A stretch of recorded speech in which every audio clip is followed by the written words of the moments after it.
Long before stone cities rose from the lakes of central Mexico, before banners of turquoise and gold cast shadows over crowded marketplaces, before the Mexican name carried fear and reverence across an empire, there was only a people moving through time, guided by belief and bound by a promise older than memory. Their story begins in a place that exists somewhere between myth and history, a homeland remembered not through maps, but through songs, prayers, and painted codices. That place was Aztlan. Aztlan was spoken of as an island surrounded by water, rich with reeds and birds, where life moved in harmony with the rhythms of lakes and marshes.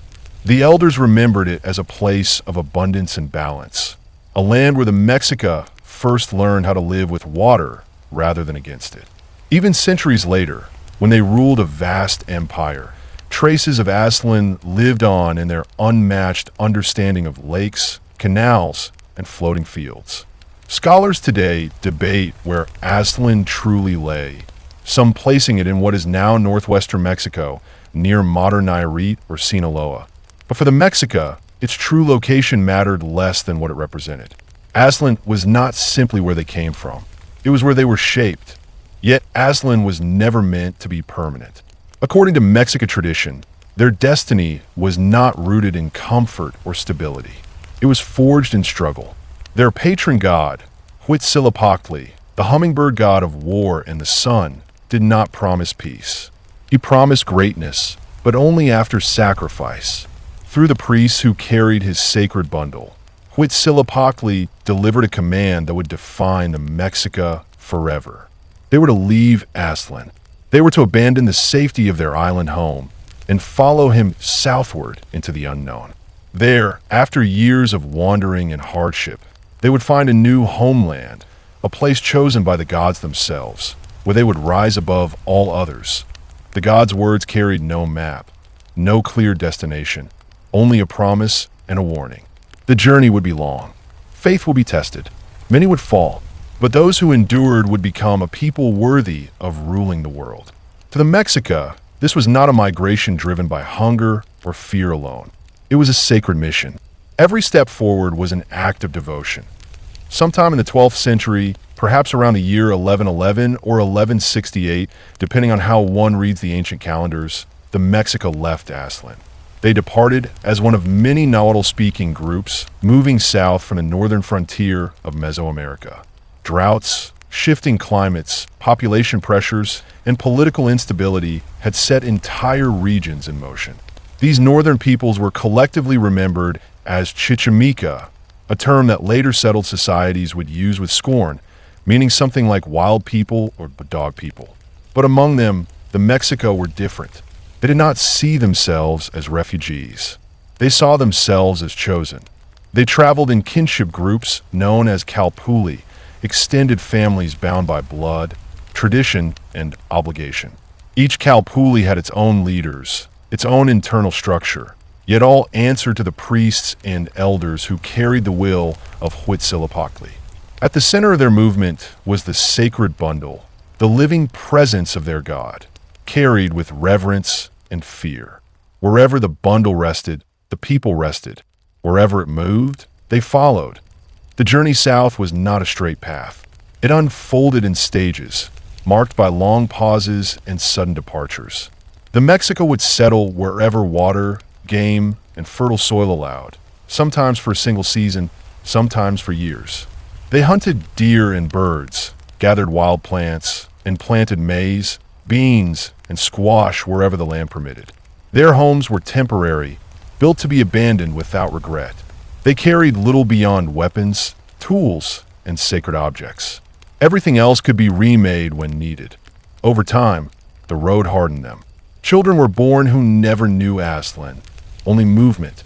Elders died along the way, buried in lands that were never meant to be permanent. Conflicts were unavoidable. Some neighboring groups welcomed the Mexica. Others attacked them. Each encounter sharpened their instincts and refined their skills. Survival demanded discipline. Discipline created warriors. The AS years turned into generations.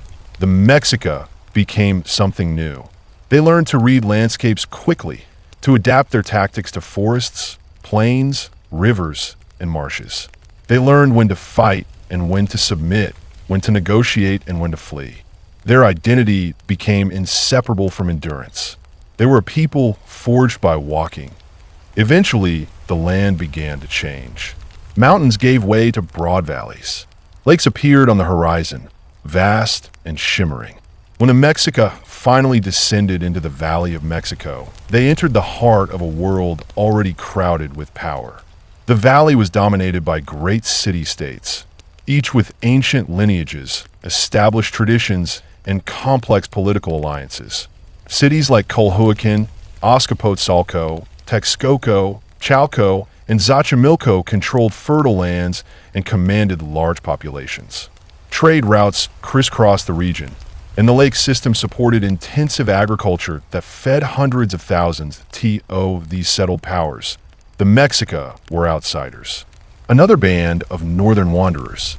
Another group of Chichimeca barbarians drifting into civilized lands. They were tolerated at best, despised at worst.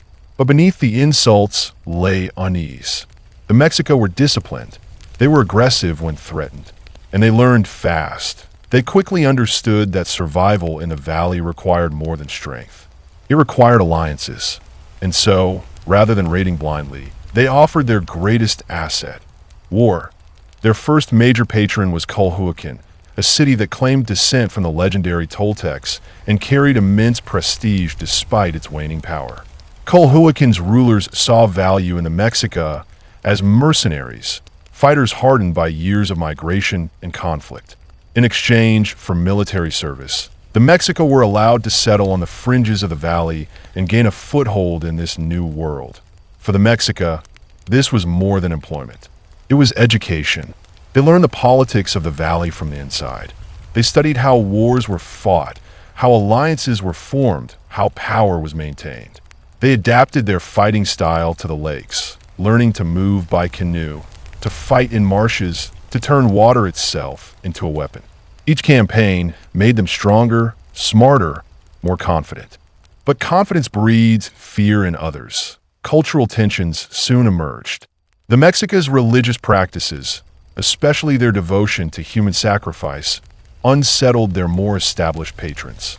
Even in a world where ritual violence was common, the Mexica were extreme, uncompromising in their devotion to Huitzilopochtli.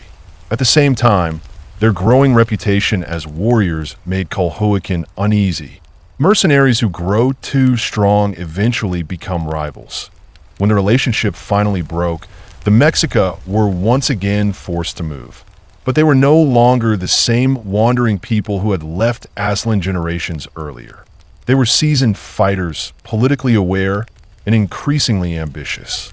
They found new patrons in Azcapotzalco, the most powerful city-state in the Western Valley, ruled by the Tepanec dynasty. Under Tepanec command, the Mexica fought in campaigns across the region, suppressing rebellions, attacking rival cities, and expanding the reach of their masters. With every battle, they learned. They memorized the valley's geography. They identified which cities were rich, which were vulnerable, which alliances were fragile. They served faithfully, but never forgot the promise of their God. They were still searching, still waiting for the sign that would end their wandering. And one day, it came. They had been wandering for generations when the message finally returned, not as a voice carried on the wind, but as a vision burned into memory. The priests, guardians of Huitzilopochtli's will, received the sign their ancestors had spoken of since the day they left Aztlan. The wandering was almost over. The god revealed that their journey would end when they found a place where an eagle stood upon a cactus, devouring a serpent. This was not a simple image. To the Mexica, it carried deep cosmic meaning. The triumph of the sun over the earth, of destiny over chaos, of divine order emerging from struggle. Wherever this vision appeared, that would be the heart of their future, the center of their world.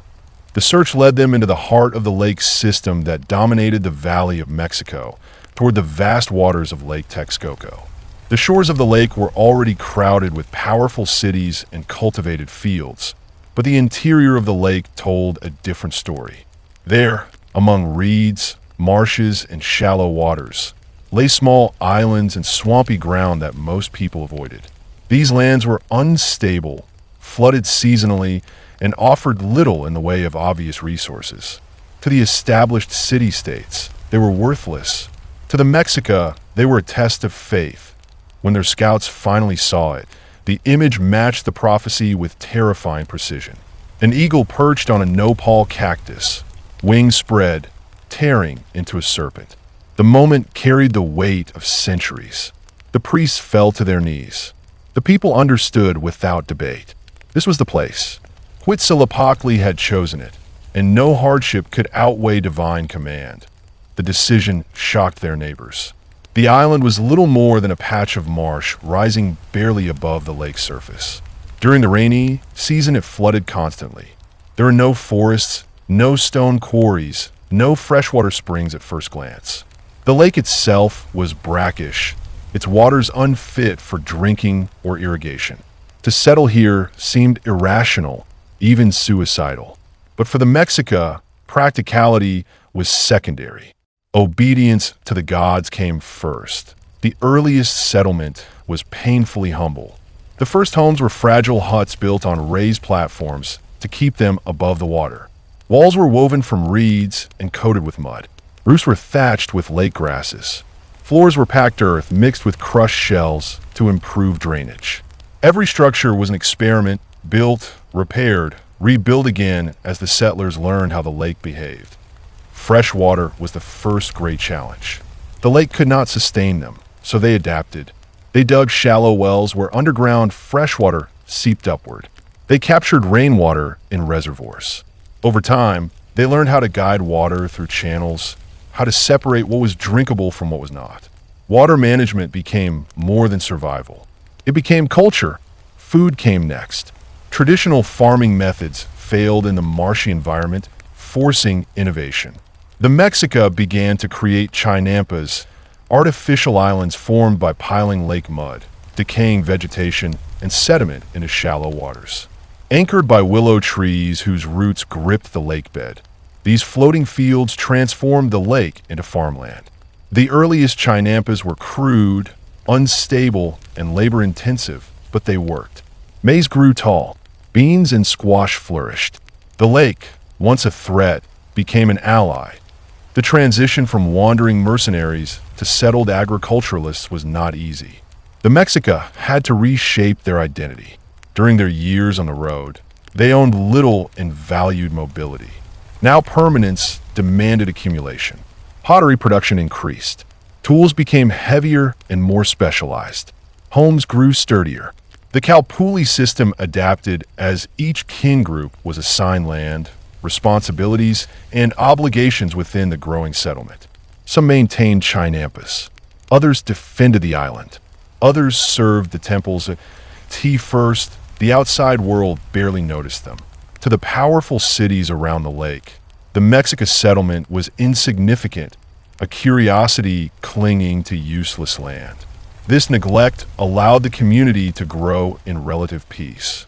Yet isolation also brought danger. Without a powerful patron, the Mexica were vulnerable. They trained constantly. Warriors practiced day after day, keeping alive the skills learned during decades of mercenary service. Small skirmishes with neighboring groups hardened them further and slowly built a reputation that spread across the lake. Religion bound everything together. At the center of the island, a modest temple rose, dedicated to Huitzilopochtli. It was not impressive in stone or size, but it was powerful in meaning. Rituals marked the seasons. Sacrifices reinforced the bond between the people and their god.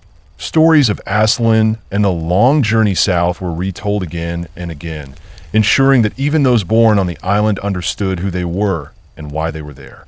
In the year that later tradition recorded as 1325, the Mexica formally declared their settlement a permanent capital. The date carried ritual significance, marking an auspicious moment for foundations and beginnings. They named the city Tenochtitlan, the place of Tenoch, honoring the leader who guided them during these early years. The island that once seemed impossible now became the center of their world. expansion followed necessity. The island alone could not support a growing population, so Chinampas spread outward in every direction. Construction techniques improved through constant experimentation. Builders learned how to layer vegetation and mud properly, how to manage drainage, how to plant willow trees to anchor the fields permanently. Yields surpassed expectations. Multiple harvests per year became possible. Food surpluses appeared for the first time in Mexican history. With surplus came growth. Artisans arrived, drawn by opportunity. Traders followed, exchanging goods across the lake. The population swelled. What had begun as a desperate settlement became a living city. Not far away, another island community emerged, founded by a related Mexica group that had split during the final phase of migration. This settlement, called Tlatelolco, lay slightly north of Tenochtitlan and benefited from higher ground and easier access to fresh water. Though politically separate, the two cities were bound by language, religion, and blood. Intermarriage was common. Canoes moved constantly between them, carrying people, goods, and news. Over time, their roles diverged. Tenochtitlan focused on warfare and political power. Tlatelolco became a commercial hub, its markets growing larger and more influential with each passing year. Merchants from across the valley and beyond gathered there, exchanging cacao, feathers, obsidian, textiles, and information. These traders were not merely businessmen. They were scouts, diplomats, and spies, bringing back knowledge of distant lands and potential rivals. As trade expanded, infrastructure followed. Causeways were built to connect the island cities to the mainland. Massive wooden pilings were driven into the lake bed. Stone and earth formed raised roads above the water. Bridges were installed that could be removed in times of attack, turning the lake itself into a defensive weapon. Canals spread throughout the city, serving as streets, drainage systems, and lifelines for commerce. Tenochtitlan transformed rapidly. The city was carefully organized around a ceremonial center aligned with the cosmos. Temples, palaces, and administrative buildings rose at its heart. Residential districts spread outward, each tied to a calpuli with its own responsibilities and identity. Water flowed through canals. Canoes replaced carts. The city breathed with the rhythm of the lake. Political institutions matured alongside stone and soil. The position of Huey Teotihuacan, the great speaker, emerged as the supreme authority, uniting political leadership and religious duty. Councils of nobles advised him. Priests maintained the sacred calendars. Warrior societies trained the next generation. Social hierarchy took shape, from nobles to commoners to slaves, each with defined roles and obligations. For a time, the Mexica remained tributaries to stronger powers, particularly Azcapotzalco. But beneath the surface, ambition simmered. They were no longer wanderers. They were no longer insignificant. They were growing stronger, richer, and more confident with each passing year. And the balance of power in the Valley of Mexico was beginning to shift. The moment that shattered the old order came quietly, wrapped in betrayal rather than battle. In the year 1427, Chimalpopoca, the young ruler of Tenochtitlan, was murdered. He was found strangled in his own palace, killed during what was supposed to be a diplomatic encounter. The message was unmistakable. Azcapotzalco, ruled by the ambitious Tepanec leader Maxla, no longer saw the Mexica as useful allies or obedient tributaries. They were becoming a threat, and Maxla intended to eliminate them before they grew any stronger. The assassination sent shockwaves through Tenochtitlan. Chimalpopoca had been young, but his reign symbolized a generation of Mexico leaders who believed cooperation with the Tepanecs was the safest path forward. His death forced the city to confront a brutal truth. Submission would not protect them. Obedience would only delay their destruction. The Mexica elite divided sharply. One faction urged caution, arguing that open rebellion against Azcapotzalco would be suicide. The Tepanecs controlled vast territories around Lake Texcoco, commanded enormous armies, and collected tribute from dozens of cities. Tenochtitlan, for all its growth, was still vulnerable, still surrounded by enemies who could choke its causeways and starve it into surrender. To these voices, survival meant endurance, not defiance, but another faction saw the moment differently. They were led by Itzcoatl, Kamalpopoca's uncle, a veteran war leader who had spent decades watching the inner workings of Tepanec power. He had seen the resentment festering among Azcapotzalco's tributaries. He understood how Maxla's cruelty and arrogance had alienated once loyal cities. Most importantly, he knew that the Tepanec Empire was strong but brittle. Strike it in the right places, and it would collapse. Itzcoatl argued that the Mexica were no longer a wandering people begging for land. They were a city with food surpluses, disciplined warriors, fortified causeways, and a god who demanded dominance. To remain passive was to deny their destiny. His words found fertile ground among warriors and priests alike. The gods had not led them from Aslan to hide forever in the reeds. When Itzcoatl was chosen as the new Huey Teotihuacan, the decision marked a turning point. He was older, experienced, and unafraid of confrontation. His rise to power signaled the end of accommodation and the beginning of revolution. Itzcoatl's first move was secrecy.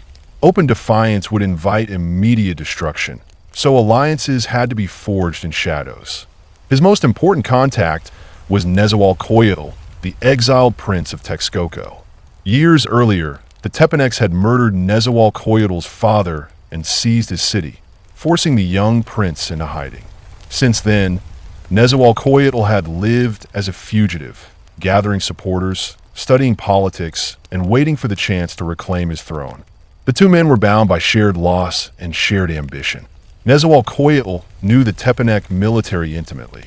He understood their weaknesses, their supply routes, their internal divisions. He had already begun building resistance networks along the eastern shores of the lake, quietly undermining Tepanec authority. For him, alliance with the Mexica offered strength. For Itzcoatl, Nezahualcóyotl offered legitimacy, intelligence, and a powerful eastern partner. Their meetings were conducted in absolute secrecy, often on small, uninhabited islands in Lake Texcoco. Messages were carried at night by trusted intermediaries in unmarked canoes. Discovery would mean death, yet the risk was worth it. The foundation of a new power was being laid. The alliance required a third partner. That partner was Tlacopan, a city on the western shore of the lake. Smaller than Tenochtitlan and Texcoco, Tlacopan controlled critical trade routes and possessed experienced warriors familiar with Tepanec defenses. Its ruler, Totoquahuatzin, had once served under Maxla and understood his methods. He also understood that Tepanec dominance left no room for independent ambition. Joining the rebellion was dangerous, but remaining loyal to Azcapotzalco was worse. In 1428, the three leaders met and formalized what would become known as the Triple Alliance. The ceremony bound their lineages and their cities through ritual bloodletting and sacred vows. Each ruler offered his blood to the gods, sealing an agreement that would reshape the fate of Mesoamerica. The alliance was not a loose promise. It was a calculated pact of war and governance. Power within the alliance was carefully divided. Tenochtitlan, as the primary military force and instigator of rebellion, would lead joint campaigns and receive the largest share of tribute. Texcoco, with its administrative traditions and Nezahualcóyotl's political brilliance, would oversee law, culture, and eastern territories. Tlacopan would control western lands and receive a smaller but guaranteed portion of tribute. This balance ensured cooperation while acknowledging unequal strength. War came quickly. The Allied army struck during the dry season, launching coordinated attacks across the valley. Their strategy was precise. Instead of attacking Azcapotzalco directly, they first isolated it. Key towns controlling roads and waterways were captured or neutralized. Supply lines were severed. Tributary cities, long resentful of Tepanec rule, defected or were crushed before they could aid Maxla. Tenochtitlan's warriors formed the core of the fighting force, organized into disciplined units and driven by the promise of honor and divine favor. Texcoco's engineers built siege works and portable bridges, allowing the armies to move rapidly across rivers and canals. Tlacopan's canoe warriors dominated the lake, cutting off escape and reinforcement by water. The siege of Azcapotzalco itself was relentless. The city was surrounded by land and water. Food ran out. Morale collapsed. When Maxla was finally killed, Tepanec power died with him. The city that had once ruled the valley was systematically dismantled. Temples were destroyed. Administrative centers were burned. Its population was scattered to prevent any future resurgence. The victory was absolute. In the aftermath, the Valley of Mexico was transformed. Tribute once sent to Azcapotzalco now flowed to the Triple Alliance. Wealth poured into Tenochtitlan, Texcoco, and Tlacopan. Palaces were expanded. Temples grew taller. Markets overflowed with goods from conquered lands. For the first time, the Mexico were not servants or mercenaries.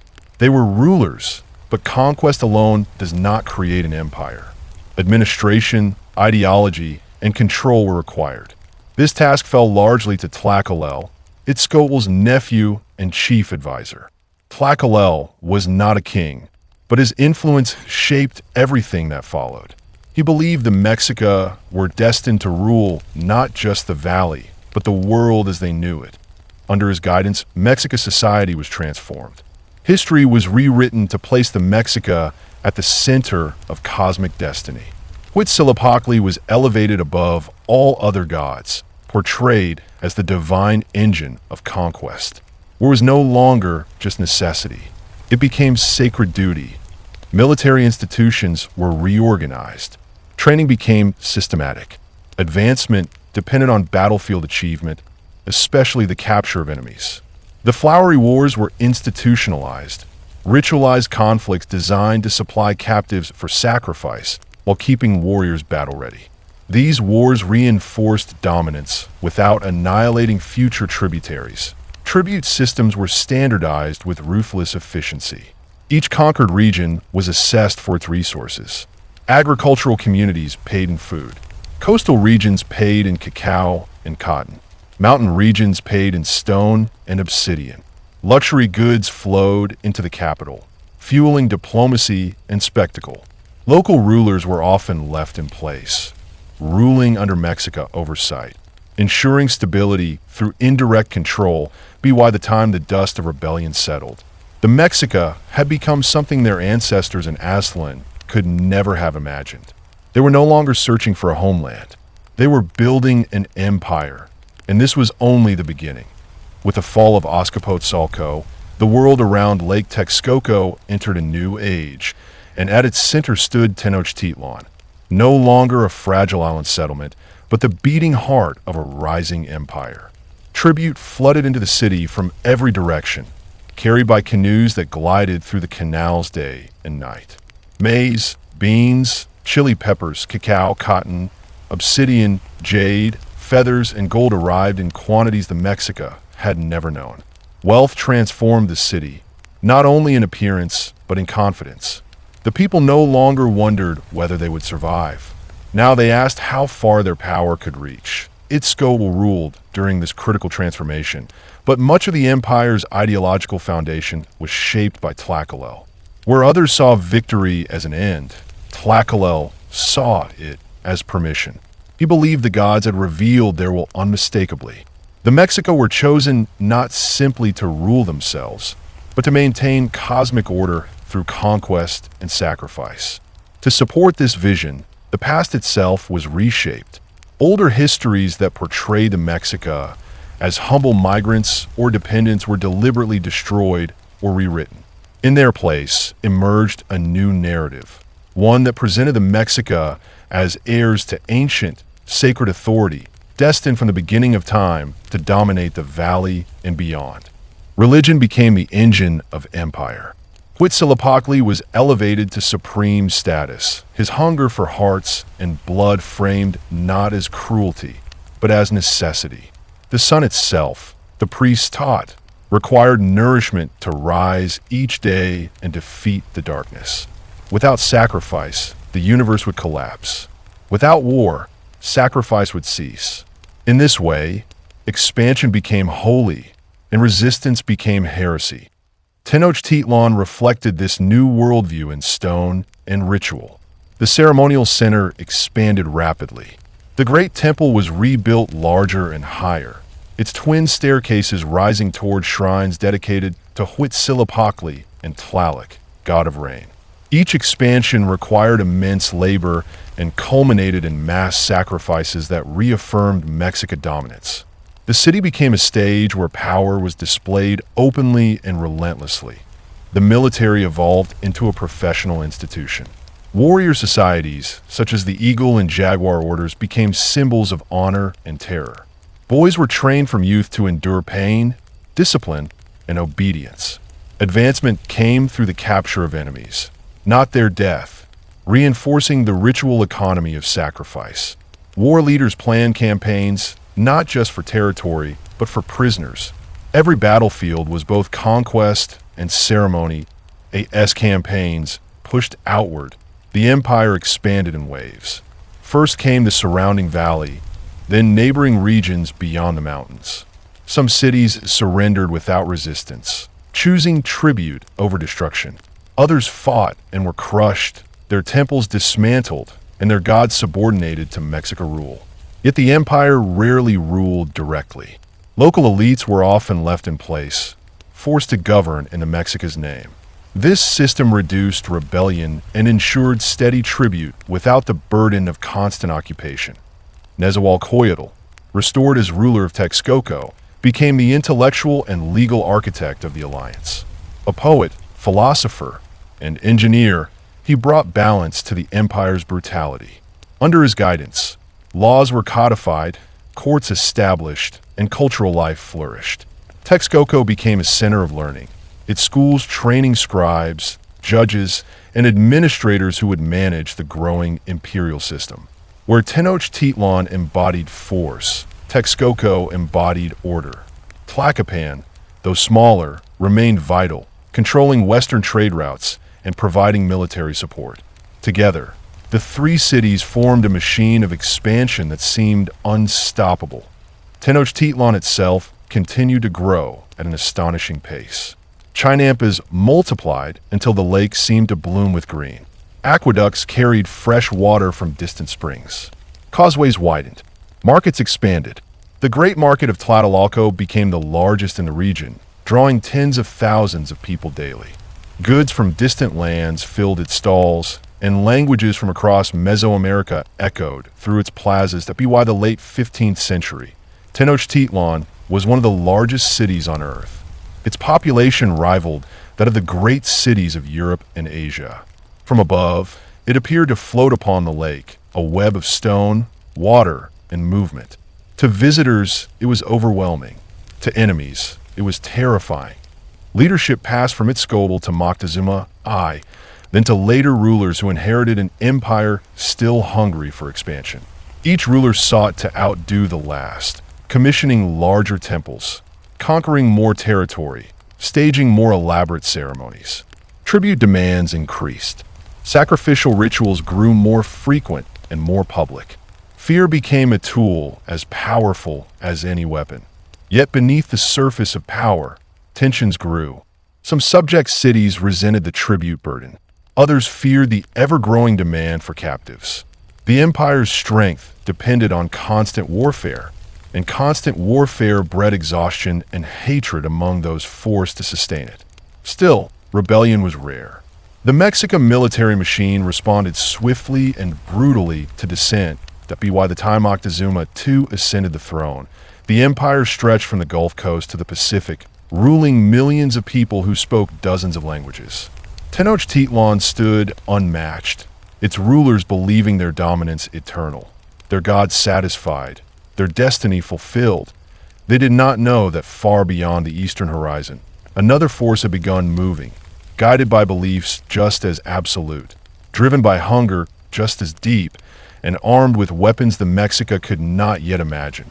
And soon, the world they had built would be tested in ways no prophecy had prepared them for.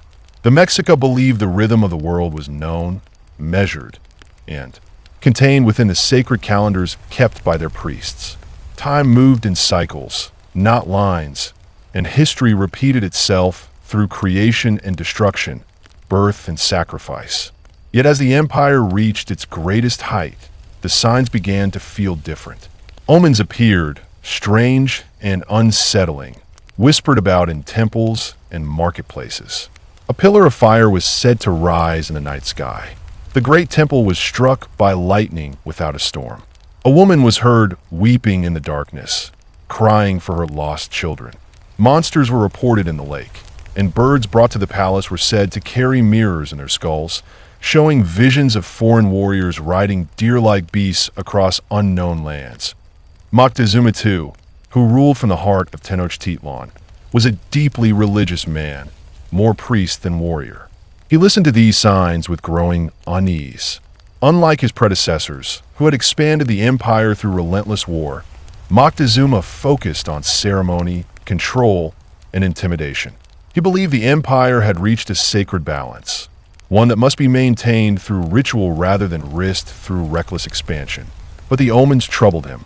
They suggested not disorder at the margins, but catastrophe at the center. Far to the east, beyond the waters of the Gulf Coast, the first rumors arrived long before the strangers themselves. Fishermen spoke of floating mountains appearing on the horizon, moving against the wind. Messengers reported men with pale faces, covered in metal, who carried thunder in their hands and rode towering beasts that moved as one with their bodies. At first, these stories sounded like myth, the kind of exaggeration that always accompanied the unknown. But they kept coming, and they all agreed on one thing. These visitors did not behave like any people known in the world. Religion became the engine of empire. Huitzilopochtli was elevated to supreme status, his hunger for hearts and blood framed not as cruelty, but as necessity. The sun itself, the priests taught, required nourishment to rise each day and defeat the darkness. Without sacrifice, the universe would collapse. Without war, sacrifice would cease. In this way, expansion became holy and resistance became heresy. Tenochtitlan reflected this new worldview in stone and ritual. The ceremonial center expanded rapidly. The great temple was rebuilt larger and higher, its twin staircases rising toward shrines dedicated to Huitzilopochtli and Tlaloc, god of rain. Each expansion required immense labor and culminated in mass sacrifices that reaffirmed Mexican dominance. The city became a stage where power was displayed openly and relentlessly. The military evolved into a professional institution. Warrior societies, such as the Eagle and Jaguar orders, became symbols of honor and terror. Boys were trained from youth to endure pain, discipline, and obedience. Advancement came through the capture of enemies, not their death, reinforcing the ritual economy of sacrifice. War leaders planned campaigns not just for territory, but for prisoners. Every battlefield was both conquest and ceremony. As campaigns pushed outward, the empire expanded in waves. First came the surrounding valley, then neighboring regions beyond the mountains. Some cities surrendered without resistance, choosing tribute over destruction. Others fought and were crushed, their temples dismantled, and their gods subordinated to Mexican rule. Yet the empire rarely ruled directly. Local elites were often left in place, forced to govern in Mexica's name. This system reduced rebellion and ensured steady tribute without the burden of constant occupation. Nezahualcóyotl, restored as ruler of Texcoco, became the intellectual and legal architect of the alliance. A poet, philosopher, and engineer, he brought balance to the empire's brutality. Under his guidance, laws were codified, courts established, and cultural life flourished. Texcoco became a center of learning, its schools training scribes, judges, and administrators who would manage the growing imperial system. Where Tenochtitlan embodied force, Texcoco embodied order. Tlacopan, though smaller, remained vital, controlling western trade routes and providing military support. Together, the three cities formed a machine of expansion that seemed unstoppable. Tenochtitlan itself continued to grow at an astonishing pace. Chinampas multiplied until the lake seemed to bloom with green. Aqueducts carried fresh water from distant springs. Causeways widened. Markets expanded. The great market of Tlatelolco became the largest in the region, drawing tens of thousands of people daily. Goods from distant lands filled its stalls, and languages from across Mesoamerica echoed through its plazas that by the late 15th century. Tenochtitlan was one of the largest cities on Earth. Its population rivaled that of the great cities of Europe and Asia. From above, it appeared to float upon the lake, a web of stone, water, and movement. To visitors, it was overwhelming. To enemies, it was terrifying. Leadership passed from its Scoble to Moctezuma I, then to later rulers who inherited an empire still hungry for expansion. Each ruler sought to outdo the last, commissioning larger temples, conquering more territory, staging more elaborate ceremonies. Tribute demands increased. Sacrificial rituals grew more frequent and more public. Fear became a tool as powerful as any weapon. Yet beneath the surface of power, tensions grew. Some subject cities resented the tribute burden. Others feared the ever-growing demand for captives. The empire's strength depended on constant warfare, and constant warfare bred exhaustion and hatred among those forced to sustain it. Still, rebellion was rare. The Mexican military machine responded swiftly and brutally to dissent that by the time Moctezuma II ascended the throne, the empire stretched from the Gulf Coast to the Pacific, ruling millions of people who spoke dozens of languages. Tenochtitlan stood unmatched, its rulers believing their dominance eternal, their gods satisfied, their destiny fulfilled. They did not know that far beyond the eastern horizon, another force had begun moving, guided by beliefs just as absolute, driven by hunger just as deep, and armed with weapons the Mexica could not yet imagine. And soon, the world they had built would be tested in ways no prophecy had prepared them for. The Mexica believed the rhythm of the world was known, measured, and contained within the sacred calendars kept by their priests. Time moved in cycles, not lines, and history repeated itself through creation and destruction, birth and sacrifice. Yet as the empire reached its greatest height, the signs began to feel different. Omens appeared, strange and unsettling, whispered about in temples and marketplaces. A pillar of fire was said to rise in the night sky. The great temple was struck by lightning without a storm. A woman was heard weeping in the darkness, crying for her lost children. Monsters were reported in the lake, and birds brought to the palace were said to carry mirrors in their skulls, showing visions of foreign warriors riding deer-like beasts across unknown lands. Moctezuma II, who ruled from the heart of Tenochtitlan, was a deeply religious man, more priest than warrior. He listened to these signs with growing unease. Unlike his predecessors, who had expanded the empire through relentless war, Moctezuma focused on ceremony, control, and intimidation. He believed the empire had reached a sacred balance, one that must be maintained through ritual rather than risked through reckless expansion. But the omens troubled him. They suggested not disorder at the margins, but catastrophe at the center. Far to the east, beyond the waters of the Gulf Coast, the first rumors arrived long before the strangers themselves. Fishermen spoke of floating mountains appearing on the horizon, moving against the wind. Messengers reported men with pale faces, covered in metal, who carried thunder in their hands and rode towering beasts that moved as one with their bodies. At first, these stories sounded like myth, the kind of exaggeration that always accompanied the unknown. But they kept coming, and they all agreed on one thing. These visitors did not behave like any people known in the world. Over time, the Spanish narrative attempted to freeze the Mexica as a people of the past, a fallen civilization, useful only as a warning or curiosity. But the descendants of Tenochtitlan never accepted this ending. They lived on in barrios, villages, and fields, shaping the new world as much as they were shaped by it. Mexico itself emerged not from Europe alone, but from collision, mixture, and survival.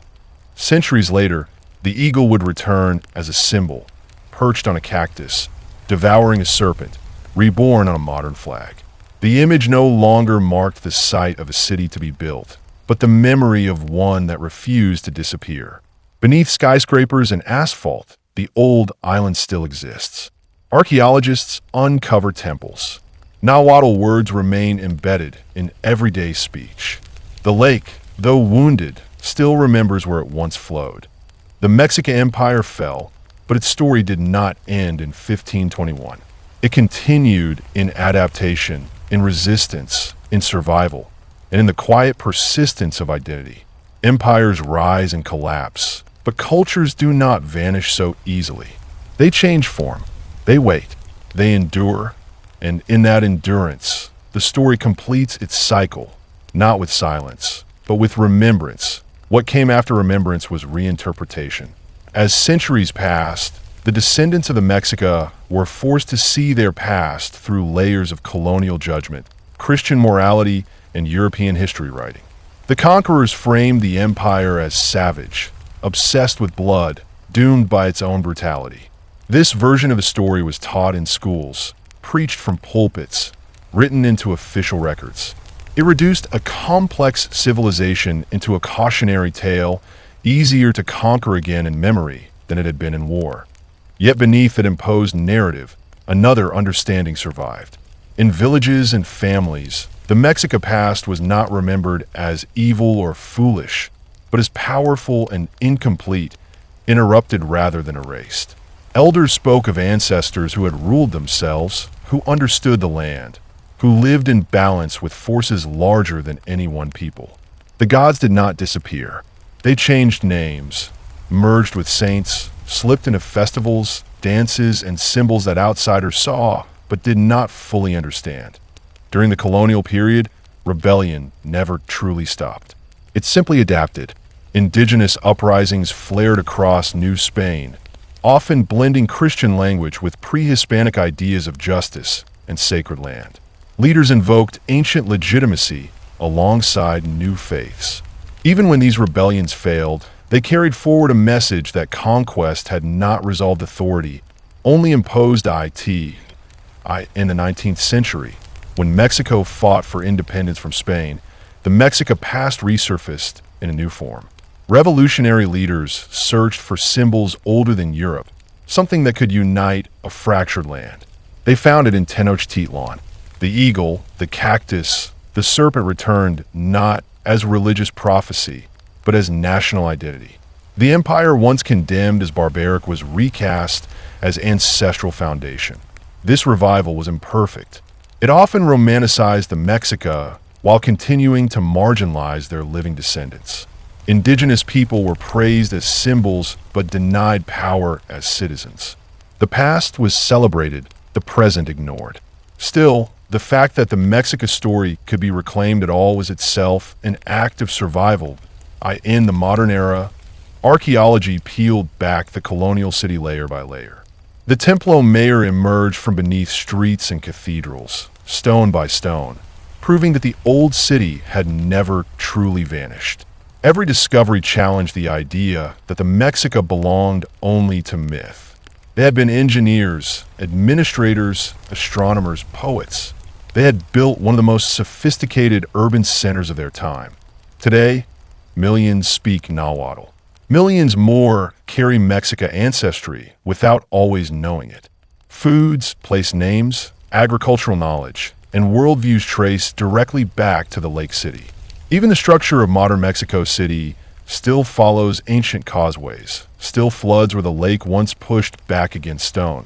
The story that began with wandering ended not with collapse, but with continuity. The Mexica were conquerors, yes, but they were also builders, thinkers, and survivors. Their empire fell to steel and disease, but their influence outlasted both. History tried to close the book on them, but history does not get the final word. The final truth is this: Tenochtitlan was destroyed, but it was never defeated in memory. As long as the land remembers the lake, as long as the language carries old meanings, as long as the eagle remains poised in defiance, the story continues, unbroken, waiting to be told again. Time did not move forward cleanly after conquest. It layered itself. The past pressed upward while the present tried to bury it, and Mexico became a place where centuries existed at once. Under Spanish rule, the descendants of the Mexica learned to live in a world that denied their authority but depended on their labor, their knowledge, and their land. Cities grew, churches multiplied, and the colonial economy expanded. Yet beneath it all, indigenous systems continued to function quietly. Farmers still followed agricultural cycles older than Europe. Healers still understood plants the colonizers could not name. Community councils still governed daily life, even when imperial law claimed supremacy. The Catholic Church worked relentlessly to reshape belief, but conversion was rarely complete in the way missionaries imagined. Saints absorbed attributes of older gods. Feast days aligned with ancient festivals. The Virgin of Guadalupe herself emerged on Tepeyac, a hill once sacred to Tenochtitlan, the mother goddess. To the Spanish, it was divine coincidence. To indigenous people, it was continuity disguised as obedience. Faith became a double language, one spoken aloud, one understood beneath the words. Colonial society hardened into a hierarchy that placed Spaniards at the top and indigenous peoples at the bottom, but reality was never so clean. Mestizage blurred categories. Nahua nobles married into Spanish families. Indigenous scribes became indispensable bureaucrats. Lawsuits filled colonial courts as native communities fought to defend land rights using European legal tools, arguing in Spanish while grounding their claims in pre-conquest boundaries and memory. Resistance shifted from the battlefield to the archive. As centuries passed, the empire that had once demanded tribute was replaced by an empire that extracted labor. Mines swallowed men. Encomiendas and haciendas reshaped the countryside. Yet even here, echoes of Mexica social organization persisted. Communal landholding survived in many regions. The idea that land belonged not to individuals, but to communities endured, becoming a foundation for later struggles. When independence came in the early 19th century, it did not arrive as liberation for everyone. Spanish rule ended, but inequality remained. The new nation spoke of unity while continuing to marginalize indigenous populations. Still, independence cracked something open. It allowed the Mexica past to be spoken aloud again, not as idolatry, but as heritage. Intellectuals debated the meaning of pre-Hispanic civilizations. Artists painted them. Politicians invoked them. The old empire was repurposed as origin story. The 19th and 20th centuries were violent, chaotic, and transformative. Mexico fractured and reassembled itself repeatedly through wars, reforms, invasions, and revolutions. Each time, the question resurfaced: who belongs to this land, and on what authority? Again and again, the answer circled back to the civilizations that existed before conquest. Emiliano Zapata's demand for land echoed communal principles older than the Spanish crown. Revolutionary murals covered public walls with images of Mexica gods, warriors, farmers, and rulers, reclaiming public space just as temples once had. Yet contradiction remained. Indigenous identity was celebrated symbolically while indigenous people continued to face poverty, displacement, and exclusion. The Mexica were praised as ancestors, but living Nahua communities were often ignored. The empire was admired. The survivors were neglected. This tension became one of modern Mexico's defining fractures. Archaeology continued to disrupt comfortable narratives. Every excavation beneath Mexico City revealed that the colonial capital had never replaced Tenochtitlan, only occupied it. Streets followed ancient paths. Drainage failures repeated pre-Hispanic water patterns. The city flooded where the lake remembered itself. Engineers fought water with concrete. Unaware, they were battling geography shaped long before Spain existed. The past refused to stay buried, not just culturally, but physically. Language carried memory in ways stone could not. Nahuatl words persisted not as relics, but as daily tools. Chocolate, tomato, avocado, coyote, axolotl. Each word carried a fragment of worldview. Place names anchored memory to land. Even when meanings were forgotten, sounds endured, shaping how people spoke, thought, and moved through space to in the present day. The Mexica story is no longer confined to textbooks or ruins.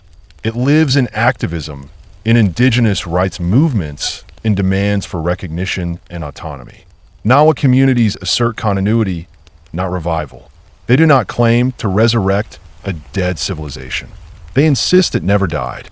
It adapted, fragmented, survived conquest, disease, and erasure, and remains alive in people who still work the land, speak the language, and remember the old stories. The Mexica were once accused of believing the world would end if ritual stopped. In truth, they understood something deeper. That world's end when memory is broken, and memory, when protected, can outlast empires. The city on the lake fell, but its logic endured. Build where water moves. Respect cycles. Understand that power is temporary, but identity is resilient. The Mexican Empire rose through war and faith, collapsed through invasion and disease, but transformed through survival. Its legacy is not domination. It is persistence.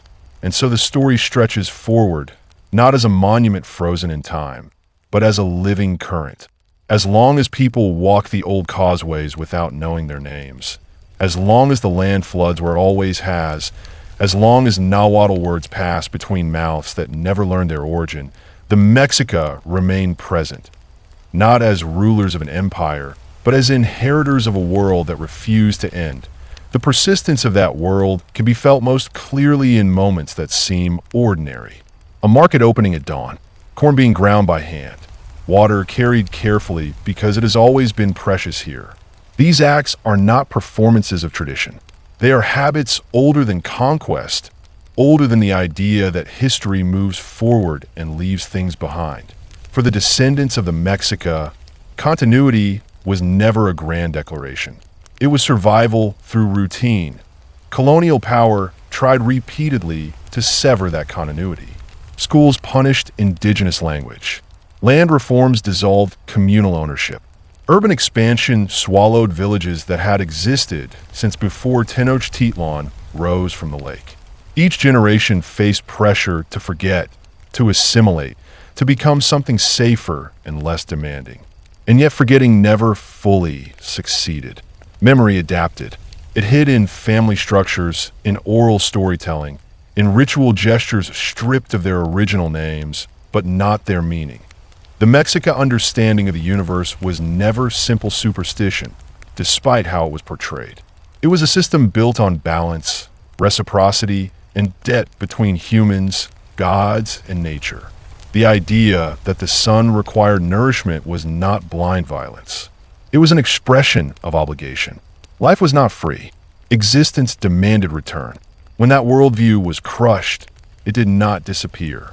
It reemerged as a deep cultural sense that suffering has meaning, that struggle is tied to continuity, that endurance itself is sacred. This is why the Mexica past continues to resonate in times of crisis.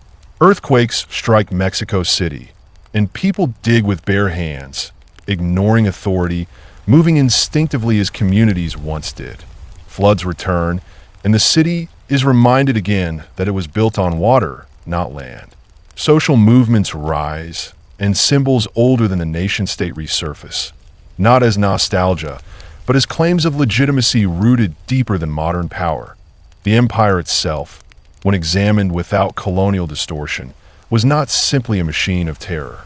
It was contradictory, disciplined, brutal, poetic, and intelligent. It created legal systems, educational institutions, urban planning, and philosophical thought that grappled with impermanence and truth. Mexica poets questioned whether anything could last. They wrote about flowers that bloom and die, about songs that fade, about fame that dissolves. They knew, even at the height of power, that no empire escapes time. That awareness makes the fall of Tenochtitlan feel less like divine punishment and more like fulfillment of an understanding they already possessed. The tragedy was not that the empire ended. It was how violently, how suddenly, and how many lives were erased in the process. Steel and disease did not prove moral superiority. They revealed vulnerability in modern Mexico. This reckoning is ongoing. The country carries pride and pain in equal measure. The Mexica are celebrated in murals and museums, yet indigenous communities still fight for water, land, and voice. The contradiction mirrors the old empire's own tension between grandeur and sacrifice. Power built on imbalance always leaves unresolved wounds. Yet something remarkable has happened in recent decades. The Mexica story is increasingly being told by indigenous voices themselves. Scholars writing in Nahuatl, communities teaching their own history, artists blending ancient symbolism with modern expression. The narrative is no longer only about collapse. It is about agency reclaimed. The lake may be gone, but its memory shapes the land. The temples may be ruined, but their foundations still anchor the city. The empire may be finished, but the people remain. And perhaps that is the final evolution of the Mexica story. From rulers of territory to keepers of memory, from conquerors to witnesses, history often asks who won. The Mexica story asks something harder: what endured? And the answer, written not in stone, but in living continuity, is this. The Mexica endured not by preserving an empire, but by refusing to let their world be reduced to silence. They survived in fragments, in language, in land, in ritual, in resistance, in adaptation. They survived by understanding what their poets already knew: that nothing lasts forever, but meaning can be carried forward, as so the story does not conclude with conquest or revival. It continues quietly, woven into daily life, waiting for those willing to listen closely enough to hear the old heartbeat beneath the modern city. The Mexica story, when traced beyond the fall of Tenochtitlan, unfolds less like a linear tale and more like a river that twists through centuries, reshaping its course, carving new paths, yet always returning to the same source. Life did not stop with the conquest. In fact, for the descendants of Tenochtitlan, it intensified in complexity. The once isolated island city, famed for its canals, causeways, and ceremonial precision, was now overlain by a colonial grid, churches, and administrative buildings. But beneath this imposed order, the Mexica legacy persisted, invisible but insistent, shaping the rhythms of everyday life, governing the unseen logic of neighborhoods, the flow of water, the planting of corn, and the cadence of human labor. The survivors of the conquest faced a world that demanded they become something else, and yet they could not escape what they were. Life required adaptation without loss of identity, a balance they had known in their early days on the marshy islands of Lake Texcoco. Children learned Spanish in school, but spoke Nahuatl at home. Women adopted Christian names, but continued to invoke Tenochtitlan in whispers as they prepared meals, ground maize, and wove textiles. Festivals were altered in outward appearance, but retained patterns that reached back centuries. Rituals not fully understood by the colonial authorities, but deeply resonant to those who remembered their meaning. Colonial governance, despite its rigid hierarchy, relied heavily on indigenous systems of administration.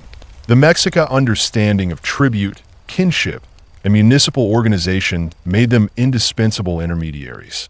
Indigenous nobles, who survived the initial purges, often became local governors, judges, and scribes under Spanish authority. They documented land boundaries, disputes, and obligations, creating records that preserved pre-conquest knowledge. Even as the empire fell physically, its bureaucracy continued to live in these subtle forms, guiding the daily interactions of communities and the management of resources.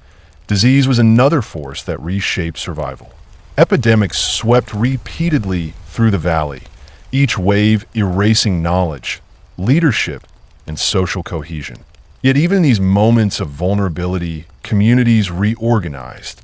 Families carried on traditions, adapted rituals, and maintained memory. Agricultural knowledge was preserved not in formal treatises, but in hands that planted seeds, in eyes that watched the sun, in bodies that worked in harmony with the water cycles they had always known. The genius of the Chinampas survived. even as the lakes themselves were drained and reshaped. The land continued to be tilled in patterns learned in Aztlan and refined over centuries on the lake islands. Each row of maize and beans a living testament to adaptation, endurance, and continuity. And as the centuries turned, the story of the Mexica began to be reframed, first by chroniclers, then by scholars, and eventually by the people themselves. Early colonial writings portrayed the Mexica as bloodthirsty, doomed, and doomed to failure. Conquest narratives justified violence by portraying the fallen empire as inherently savage, as if cruelty was inevitable and divine punishment justified. But these accounts overlooked intelligence, engineering, philosophy, and administration. They ignored the profound human experience of survival, of creating life from marshes, of negotiating power in a complex, multi-ethnic valley. In the 19th century, when Mexico began asserting independence from Spain, the Mexica past became both a tool and a challenge. Independence leaders sought symbols older than the colonial state, something that could unify a nation fractured by war, debt, and regional divisions. They found it in Tenochtitlan. The eagle, the cactus, the serpent, icons derived from Mexica prophecy, were adapted as national symbols. Murals, monuments, and literature celebrated the empire's ingenuity and power. Yet even as the imagery was appropriated, real indigenous communities remained marginalized. They were celebrated as cultural artifacts but excluded from political authority, illustrating the ongoing tension between symbolic recognition and substantive empowerment. The 20th century brought further shifts. Urbanization engulfed the Valley of Mexico, and Mexico City expanded over the marshlands that had once held Tenochtitlan. Skyscrapers replaced reed huts. Streets followed ancient causeways. Subways tunneled through lake sediments that had been deposited over millennia. And yet, despite modernization, the environment retained its memory. Seasonal flooding echoed old lake patterns. Infrastructure struggles mirror the challenges of water management faced by Mexica engineers centuries before.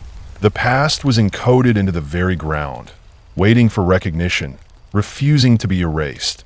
Language remained one of the most resilient carriers of memory. Nahuatl words, embedded in everyday life, geography, and agriculture, kept fragments of worldviews alive. Foods such as maize, chili, tomato, and cacao carried cultural knowledge and spiritual significance. Place names Texcoco, Xochimilco, Chapultepec mapped memory across the modern city. Each syllable, each place name, was a thread linking the present to a civilization that had mastered water, agriculture, and urban planning in ways that continue to astonish scholars. The Mexico worldview, an intricate philosophy balancing humans, gods, and nature, remained vibrant, though hidden beneath layers of imposed European thought. Its principles manifested in cultural practices, the cyclical calendars, ritualized reciprocity, and the notion that the health of society depended on careful attention to balance and obligation. Even when specific gods were renamed, merged, or cloaked in Christian iconography, their essence survived in festivals, agricultural practices, and storytelling. Life itself became a continuation of the lessons learned in the marshy islands, where survival depended on patience, observation, and respect for cycles of water, sun, and soil. In contemporary Mexico, this legacy asserts itself in ways both subtle and profound. Indigenous activists reclaim land, language, and culture. Archaeologists uncover temples and canals beneath modern streets, revealing that the city's foundations are literally built upon Mexica engineering. Artists and poets draw upon ancient symbols to comment on modern life, connecting history and present in a continuous narrative. The Mexica are no longer only historical subjects. They are living participants, shaping identity, politics, and cultural memory. Even modern governance, infrastructure, and urban planning cannot escape the logic of the Mexica. Water management, Chinampa-style gardens, urban agriculture, and sustainable practices echo centuries-old solutions refined on the lake islands. The ingenuity of their hydraulic systems, once considered purely ceremonial, is now studied for insights into contemporary environmental challenges. The empire's collapse did not erase knowledge. It preserved it in practice, adapted over generations, surviving conquest, colonialism, and modernization. The story of the Mexica thus transcends simple chronology. It is a living, breathing continuum, stretching from Allen to Tenochtitlan, from the fall of the city to the struggles of modern Mexico, and into the daily practices of millions who carry its legacy unknowingly. Every canal, every market, every festival, every cornfield is a thread in the ongoing narrative. The Mexican Empire may have been destroyed by steel, disease, and foreign domination, but the civilization itself never truly ended. It persisted, transformed, and endured, hidden in plain sight in the memory of land, language, and ritual. The story does not conclude because survival is not a moment. It is a process. The Mexica taught that power is temporary, that cities rise and fall, that empires dissolve, but identity, culture, and knowledge persist when they are actively remembered, practiced, and passed to the next generation. And so, the Empire of the Lake continues, not as a political force, but as an enduring testament to human resilience, adaptation, and the unbroken thread of memory that connects past to present and present to the future. The Mexica endured not because they were invincible, but because they understood what no conqueror could destroy, that worlds may collapse, but the human heart remembers, rebuilds, and continues. The city on the lake fell. Its temples burned. Its rulers died. Its streets were paved over. And yet, the Mexica persists, flowing through generations, in the rhythm of water, the planting of maize, the cadence of language, and the quiet insistence that memory, once awakened, can never truly be extinguished. This story, stretched across centuries, reveals a truth that is both sobering and inspiring. Empires may fall, rulers may die, but the essence of civilization, the knowledge, the art, the faith, the ingenuity, the very ways of seeing the world, can endure, sometimes hidden, sometimes misunderstood, always resilient. The Mexica, in their persistence, teach a lesson that echoes far beyond the Valley of Mexico.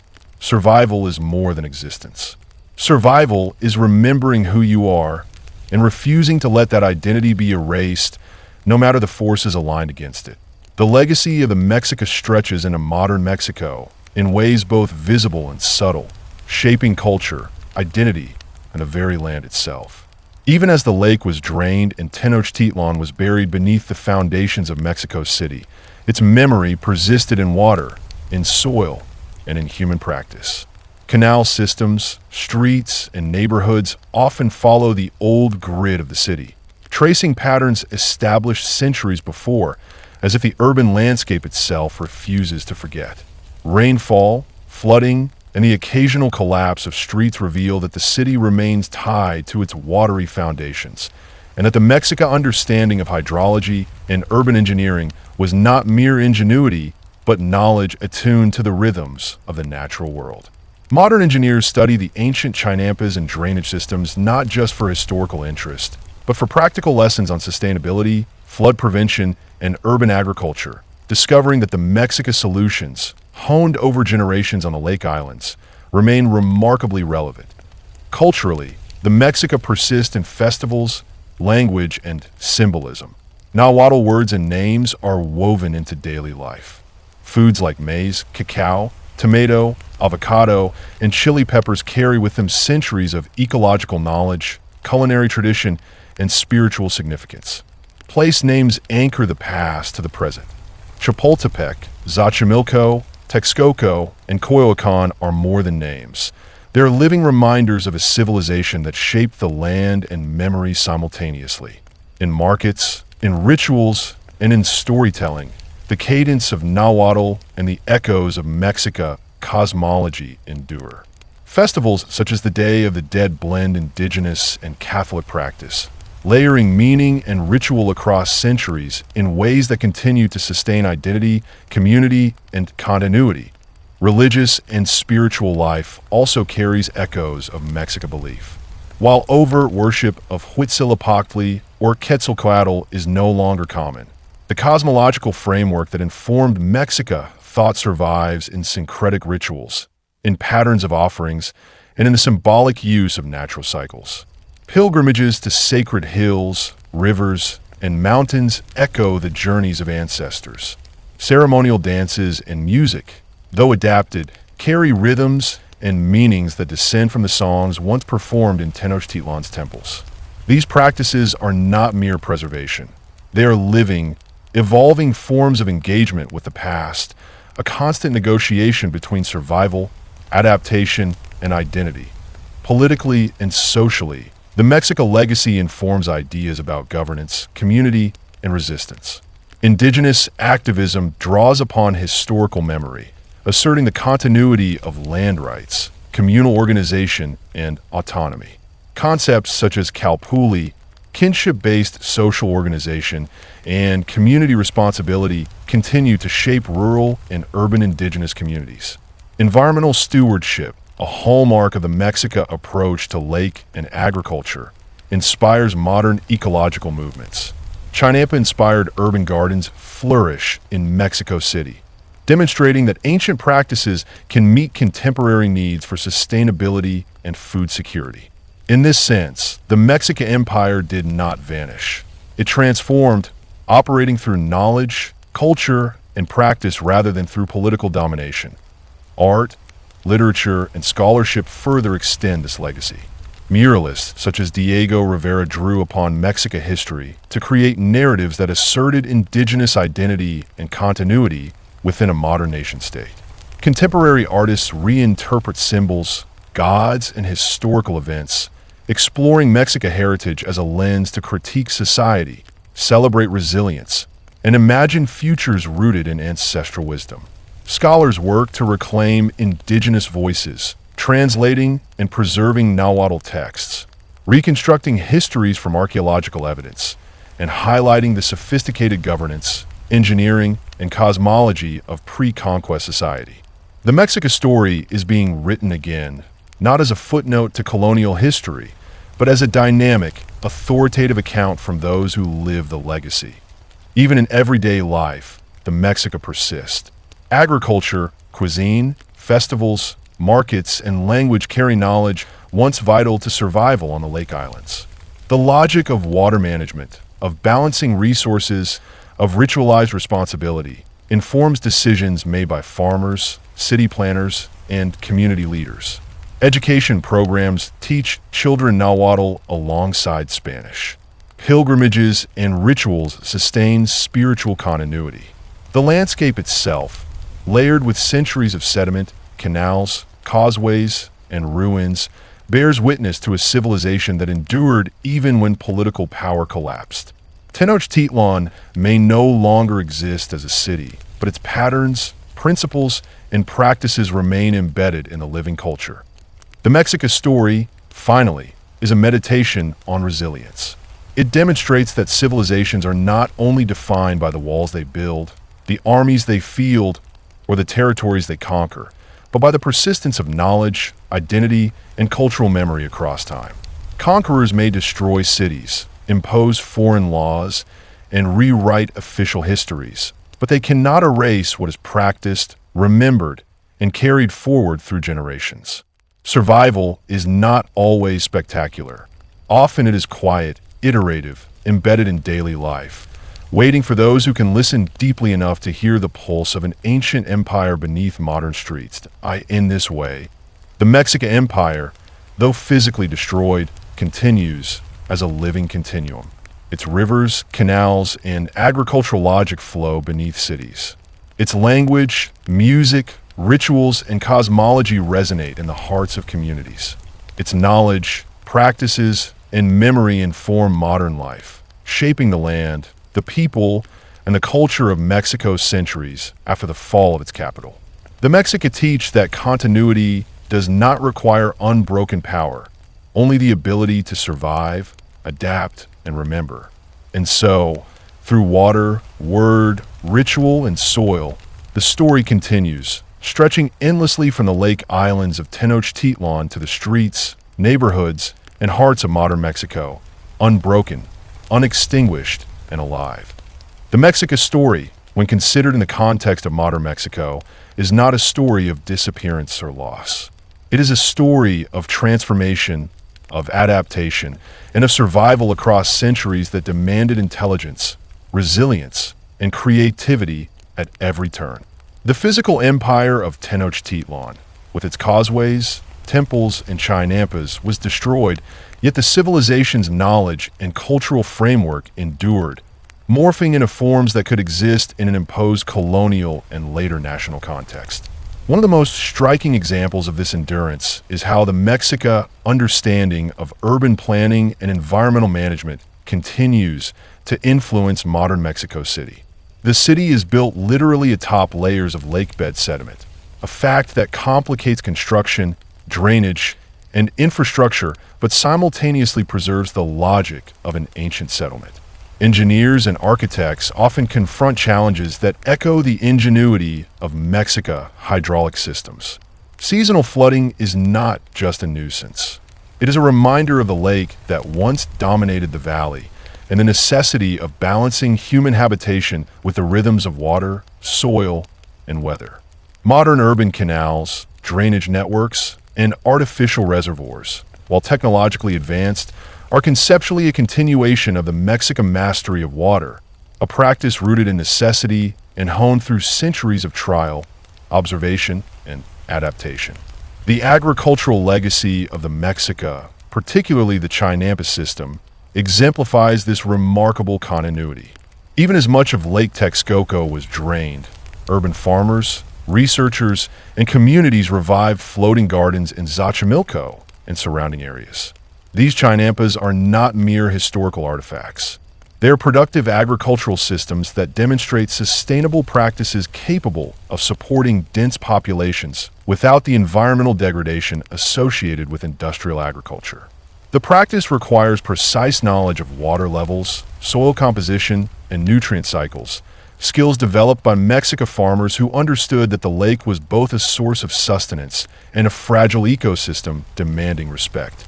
Today, these gardens supply local markets with fresh produce, sustain biodiversity, and provide a tangible connection between past and present, showing that knowledge, once developed, can transcend political collapse and technological change. Cultural memory remains another domain where the Mexica story thrives.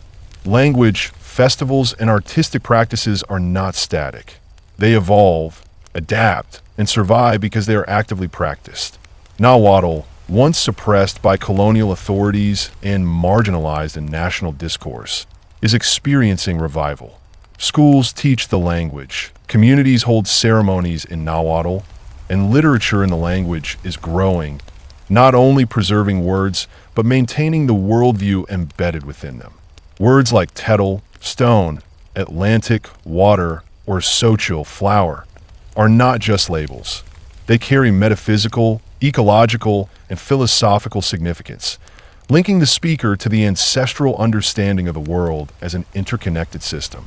Festivals, such as the Day of the Dead, while layered with Catholic symbolism, continue ancient patterns of honoring ancestors and acknowledging mortality, reflecting a worldview in which life, death, and ritual obligation are inseparable.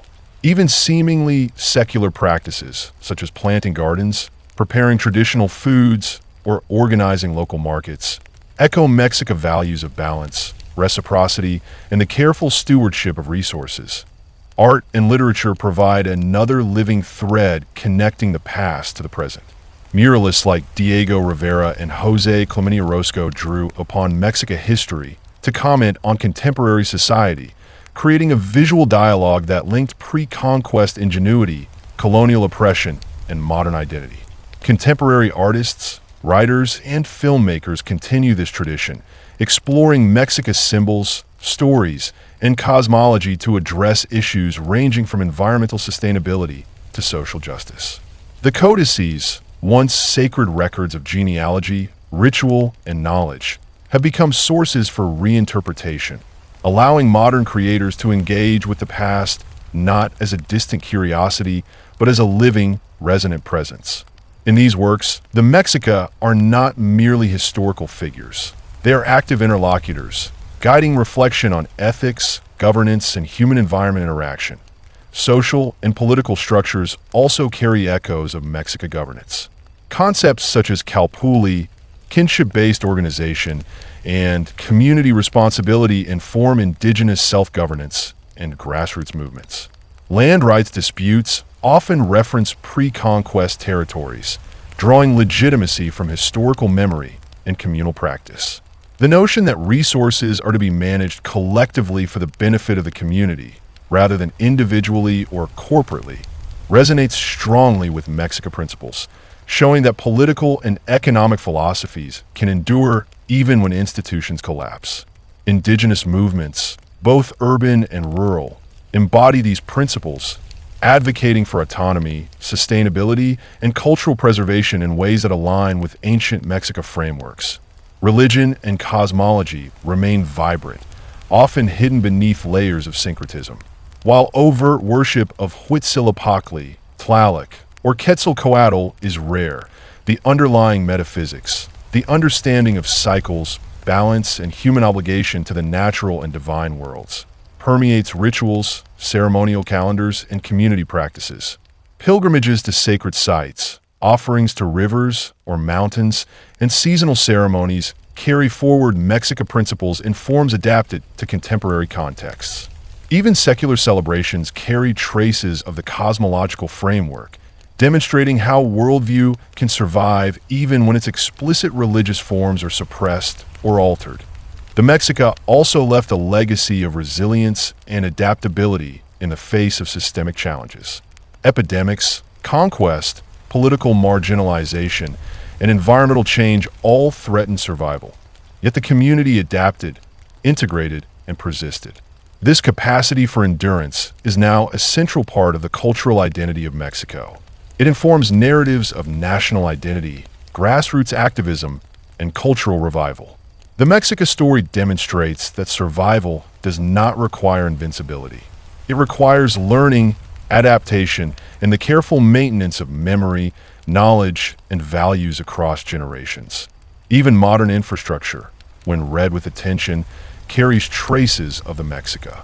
Roads, waterworks, and urban planning echo the principles established on the Lake Islands, particularly the balance between human needs and environmental limits.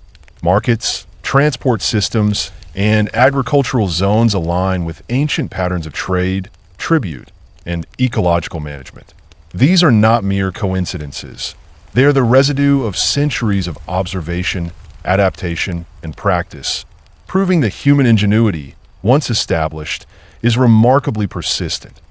Finally, the Mexica story is most visible in the people themselves. Communities, families, and individuals carry the knowledge, practices, and memory of their ancestors in everyday life.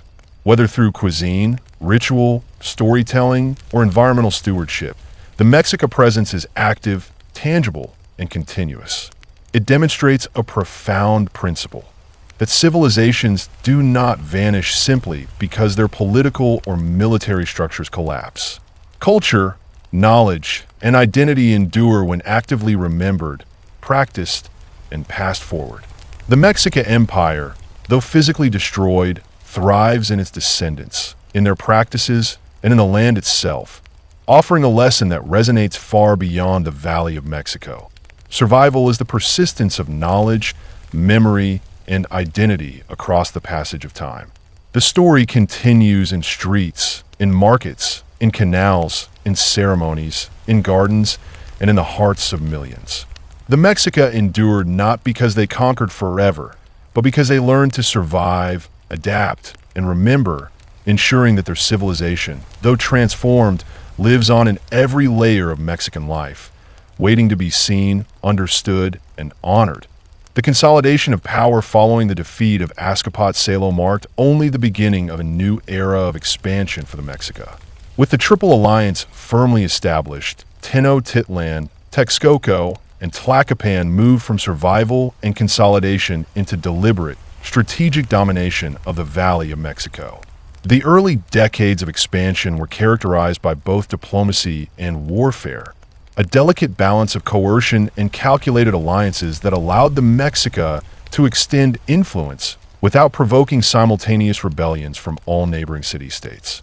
The Mexica rulers understood that outright conquest was costly. For every city that was defeated, resources had to be allocated for occupation, tribute collection, and defense. Therefore, the first phase of expansion relied heavily on intimidation, strategic shows of force, and the establishment of tributary agreements that bound weaker polities into a web of political and economic obligations. The Triple Alliance system allowed each member city-state to play to its strengths. Tenochtitlan, with its disciplined infantry, warrior societies, and growing population, became the spearhead of offensive campaigns. Texcoco, with its scholars, engineers, and administrators, took charge of integrating newly conquered territories into the alliance's bureaucratic framework. Tlacopan, though smaller, provided crucial reconnaissance, knowledge of peripheral terrain, and amphibious forces that allowed lake-based operations to succeed against island or lakeshore settlements. This combination of military, administrative, and strategic expertise allowed the Mexica to pursue a methodical expansion, prioritizing targets based on strategic value, resources, and the willingness of local populations to submit without prolonged conflict. The Mexica campaigns often began with a ritualized declaration of war, designed to demonstrate both piety and military intent. Envoys carried messages declaring the authority of the Huey Tlatoani and invoking Huitzilopochtli, reminding the target city-state that defiance was not merely political, but a violation of cosmic order. Warriors adorned themselves in elaborate regalia, painted with the colors and symbols of their Calpuli, carrying banners and shields that proclaimed the names of past victories. These ritualized displays were essential for maintaining morale among Mexica troops and for instilling fear in potential enemies. Diplomacy, psychological warfare, and ritual were inseparable from the actual tactics of combat. Every siege, ambush, or battlefield maneuver was framed as an extension of divine mandate. The Mexican military system relied on the careful organization of warrior societies, which combined social, religious, and combat functions. Young men began their training early, learning to hunt, navigate marshlands, and master the weapons of war. These warrior societies were not only military units, but educational institutions, teaching discipline, ritual knowledge, and loyalty to the collective. Advancement within the societies depended on bravery, skill, and achievement, particularly the ability to capture enemies alive for ritual purposes. The Flowery Wars, as they came to be called, served a dual purpose, providing sacrificial victims to appease the gods and honing the martial abilities of the Mexica in a controlled, ceremonial context. Campaigns were meticulously planned. Scouts mapped terrain, identifying marshes, lockshores, causeways, and natural defenses. Engineers designed portable bridges and siege implements, while priests conducted ceremonies to ensure divine favor. Warriors traveled in organized contingents according to Calpuli affiliation, each group maintaining internal cohesion and its own distinctive banner and insignia. The Mexica combined traditional Mesoamerican tactics, such as ambushes, encirclements, and projectile volleys, with innovations developed during their nomadic period and their time as mercenaries under city-states like Culhuacan and Azcapotzalco. In lakeside campaigns, canoes became extensions of the infantry, enabling rapid strikes against vulnerable shorelines or facilitating surprise attacks on poorly defended islands. Tribute became both a practical and symbolic tool of conquest. Conquered cities were required to pay maize, beans, chilies, cacao, cotton, precious stones, and feathers, often delivered to collection points in the Allied capitals. Tribute ensured the sustenance of armies, the funding of construction projects, and the supply of goods for the elite, but it also reinforced political dominance. The system was structured to demonstrate the hierarchy of the Triple Alliance. Tenochtitlan, as the senior partner, received the largest share, ensuring its capacity to maintain a standing army and continue aggressive expansion. Tribute payments were meticulously recorded by scribes, preserved in codices that detailed quantities, obligations, and the identities of responsible officials.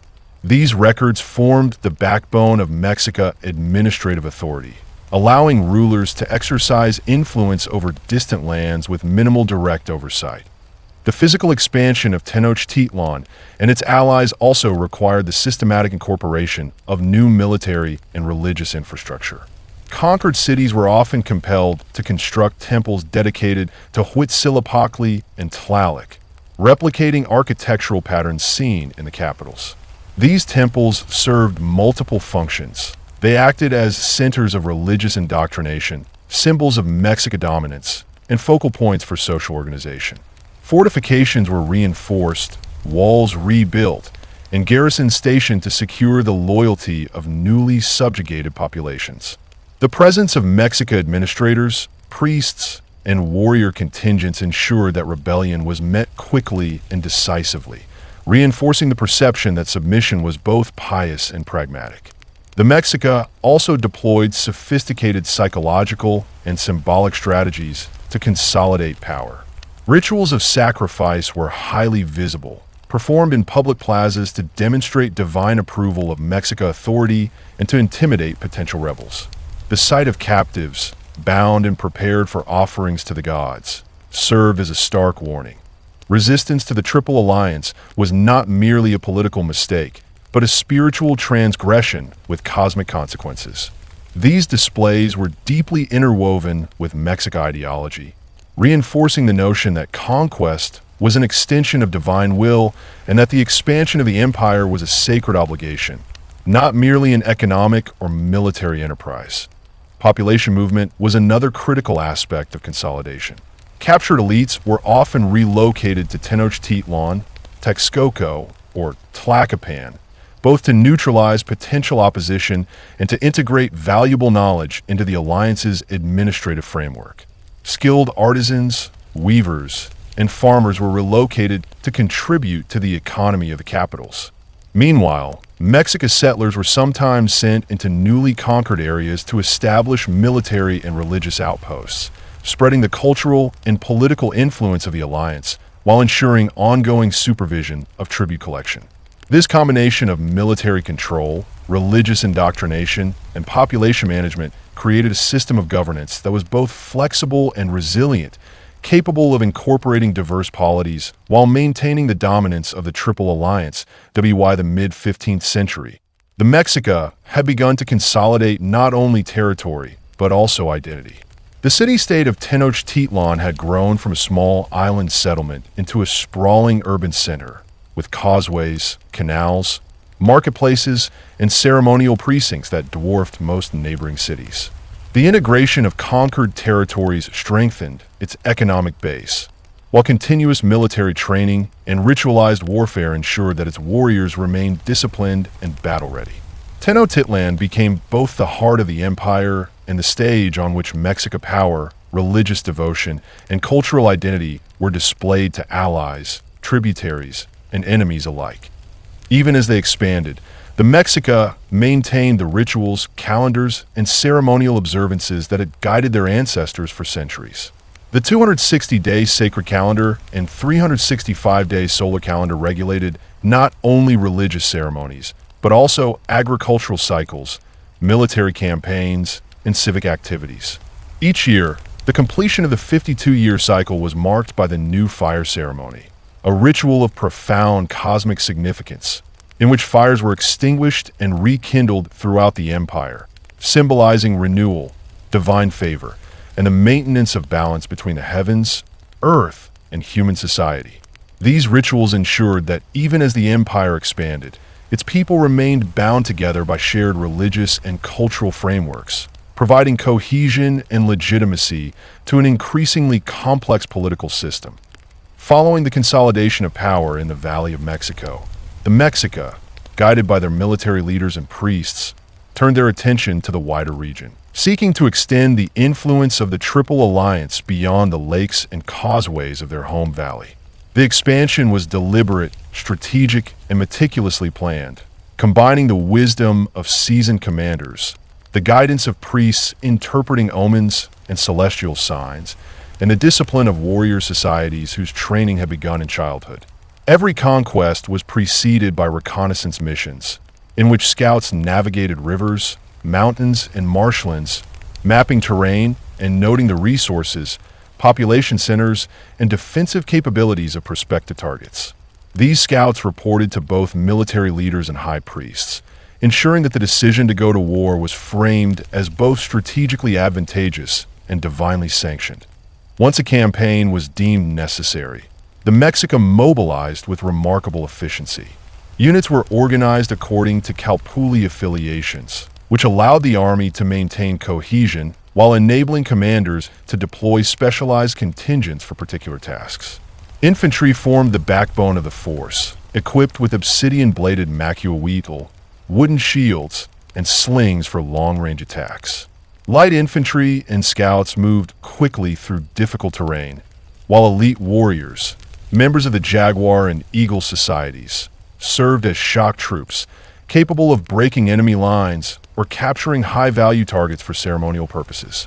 Canoe-borne contingents provided mobility along lakes, rivers, and marshes, enabling rapid assaults on settlements otherwise considered secure from land-based attacks. The combination of diverse terrain knowledge, disciplined formations, and ritualized cohesion allowed the Mexica to project power far beyond the borders of Tenochtitlan, transforming a small island city into the center of an emerging imperial network. Diplomacy and intimidation accompanied military operations.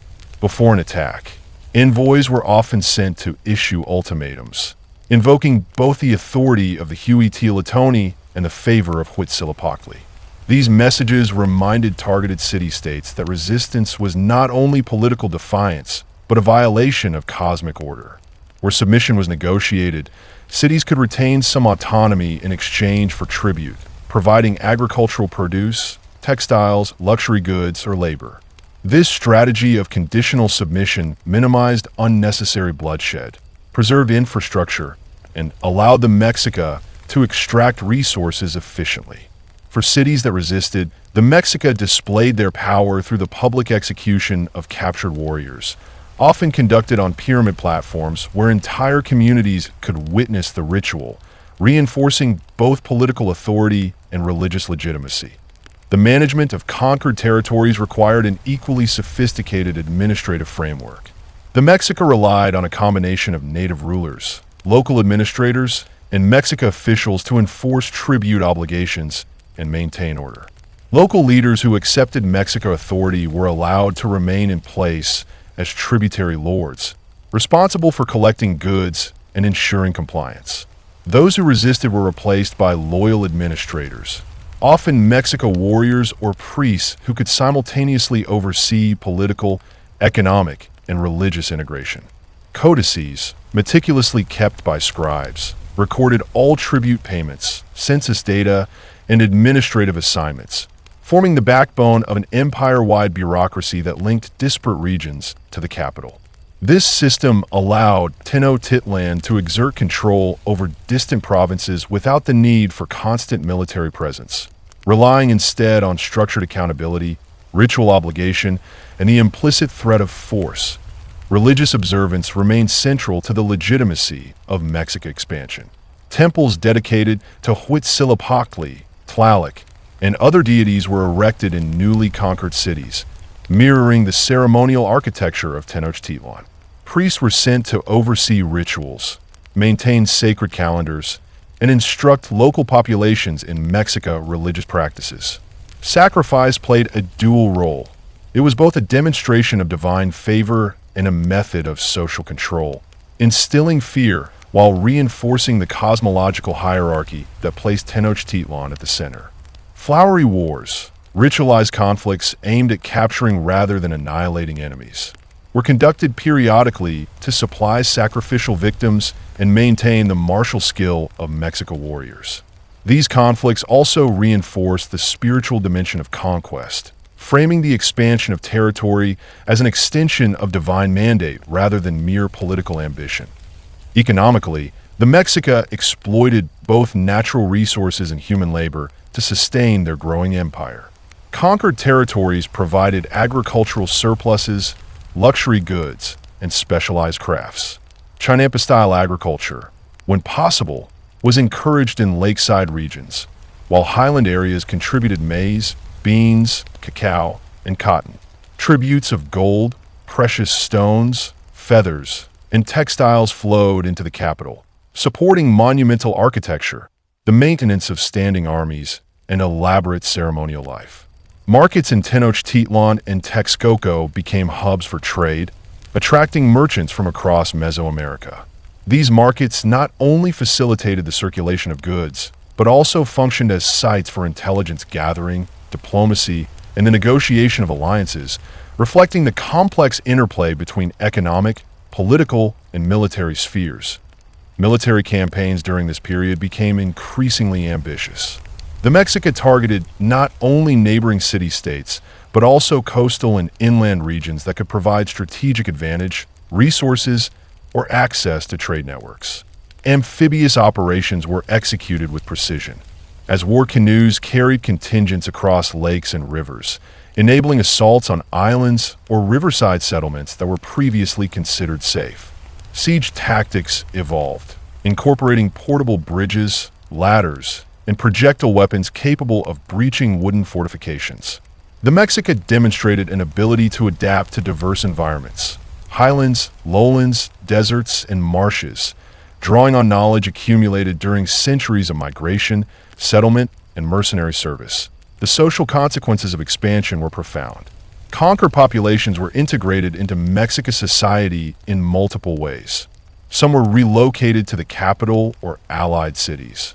Others were incorporated as tributary subjects, and skilled individuals were employed as artisans, administrators, or warriors. Intermarriage between Mexica elites and local nobility further cemented alliances and facilitated the cultural assimilation of newly conquered regions.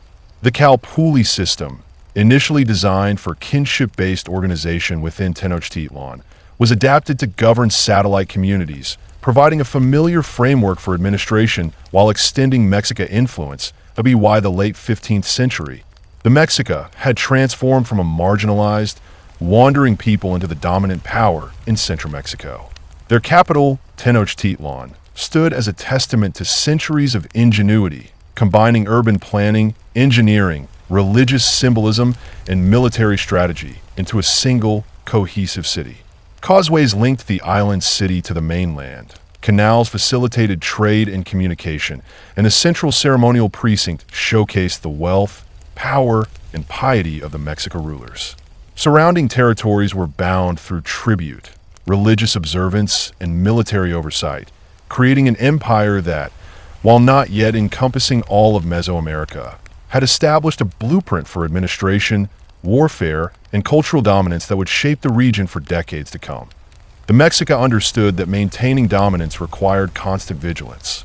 Internal dissent, resistance from tributary cities, and rivalries among allied powers necessitated ongoing campaigns, both ritual and practical. Warrior societies trained relentlessly, ensuring that each generation of men could defend the empire or extend its reach. Priests continued to interpret omens and guide the rulers, reinforcing the perception that the empire's success depended on alignment with cosmic order. The Triple Alliance, though dominated increasingly by Tenochtitlan, remained a mechanism for balancing power, distributing resources, and coordinating military efforts, demonstrating the Mexican capacity for diplomacy and strategic foresight alongside martial prowess. Through warfare, tribute, religion, and administration, the Mexica laid the foundations of an empire that would, in the decades to follow, expand to dominate the Valley of Mexico and beyond. Their understanding of the interconnectedness of military might, political authority, religious legitimacy, and economic management allowed a once marginal people to build a civilization capable of reshaping the landscape, society, and culture of central Mexico. Every conquest, every canal, every chinampa, and every temple reinforced not only their temporal power, but their identity as a people chosen by the gods, capable of imposing order, extracting tribute, and integrating diverse populations under a single, divinely sanctioned authority. The Mexica, having solidified their dominance in the Valley of Mexico, now turned their gaze toward the lands that lay beyond the familiar marshes and mountains of their home. Their ambitions were both material and spiritual, for every conquest was understood not merely as an acquisition of territory, but as the extension of divine order, a fulfillment of Huitzilopochtli's mandate that the Mexica bring balance and supremacy to the lands they occupied. Southward lay the rich valleys and highlands, territories marked by powerful city-states, fertile soils, and dense forests, places that promised tribute, strategic advantage, and the opportunity to demonstrate the Mexica's martial and religious supremacy. These campaigns required extraordinary planning, coordination, and adaptation, as the Mexica moved into regions with climates, topographies, and social structures far different from the lakes and marshes of their origin. Scouts were dispatched months in advance, traveling lightly, moving swiftly through jungle paths, river valleys, and mountain passes. They cataloged settlements, counted households, observed the fortifications, and gauged the attitudes of local rulers toward outsiders. These reconnaissance missions were not merely military, they were spiritual in nature. Priests accompanied the scouts at key moments, interpreting signs in the flight of birds, patterns of clouds, and celestial movements, seeking confirmation that Huitzilopochtli approved of the intended path of conquest. Warriors returning from these missions brought with them stories of new lands, strange flora and fauna, and unusual social practices, all of which were meticulously recorded and incorporated into the alliance's strategy for expansion.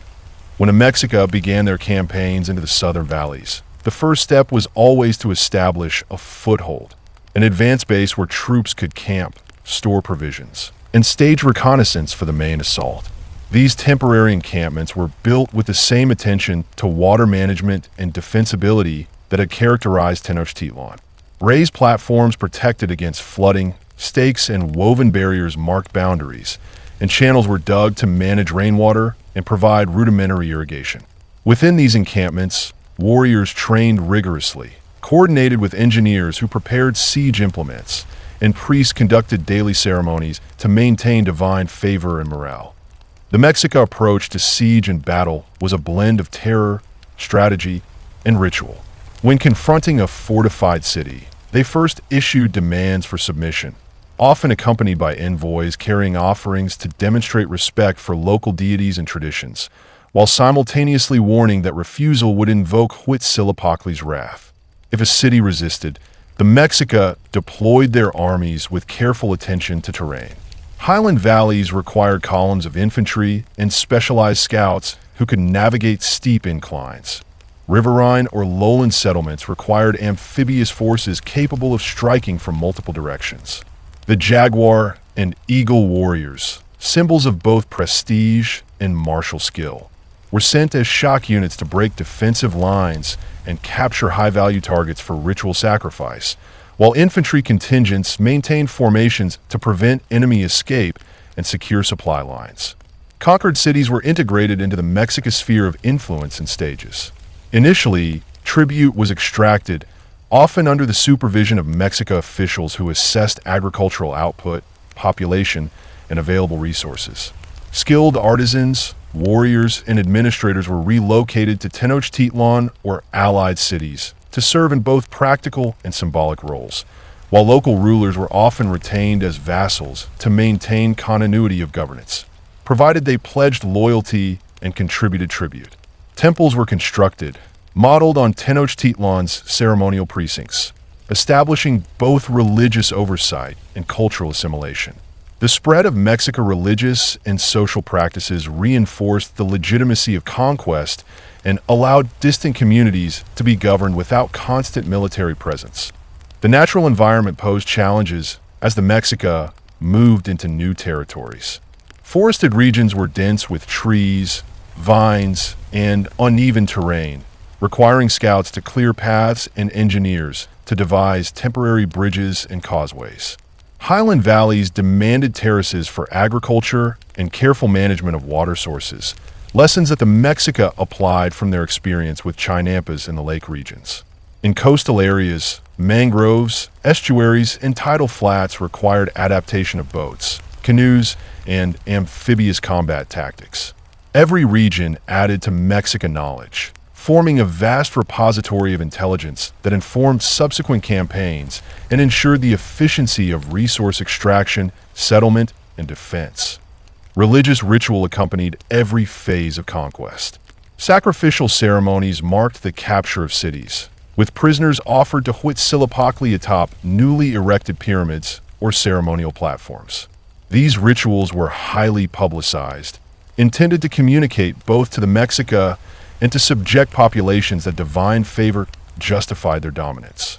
The flowery wars continued, allowing warriors to maintain martial skill, ensure a supply of sacrificial victims, and assert Mexica's superiority without unnecessary destruction of potential tributary communities. Festivals, feasts, and ceremonies marked the opening of new temples, reinforcing the connection between religious devotion, political authority, and military might. Economically, Southern campaigns enriched Tenochtitlan and the Triple Alliance in multiple ways. Fertile valleys provided maize, beans, and chilies in surplus, supporting both urban populations and armies on campaign. Coastal regions supplied fish, salt, exotic feathers, and cacao, while forested territories contributed wood, resins, and medicinal plants. Tribute from conquered cities flowed to Tenochtitlan via networks of canals, causeways, and trade routes, reinforcing the capital's role as both economic and ceremonial hub. Markets in Tenochtitlan expanded, accommodating goods from distant regions and attracting merchants, artisans, and traders, who in turn facilitated intelligence, gathering, and diplomatic exchanges that reinforced imperial authority. The Mexica also invested in infrastructure as part of their expansion. Causeways were extended, connecting distant settlements to Tenochtitlan. Canals were dredged to improve transportation of goods and troops, and fortified garrisons were constructed at strategic locations to secure borders and protect trade routes. These projects required enormous labor, coordinated through calpuli and tribute obligations, blending urban planning, hydraulic engineering, and military strategy. Every improvement reflected both practical necessity and cosmological symbolism. Causeways mirrored the roads of the gods. Canals represented the flow of life, and temples aligned with cardinal directions reinforced the sacred authority of the Huitzilopochtli. Internal governance evolved to accommodate this rapid expansion. A hierarchy of administrators, priests, and military commanders oversaw distant territories, ensuring that tribute was collected, laws were enforced, and rituals were observed. The Mexica maintained a balance between centralized control and local autonomy, preserving the cooperation of subject populations while demonstrating the consequences of resistance.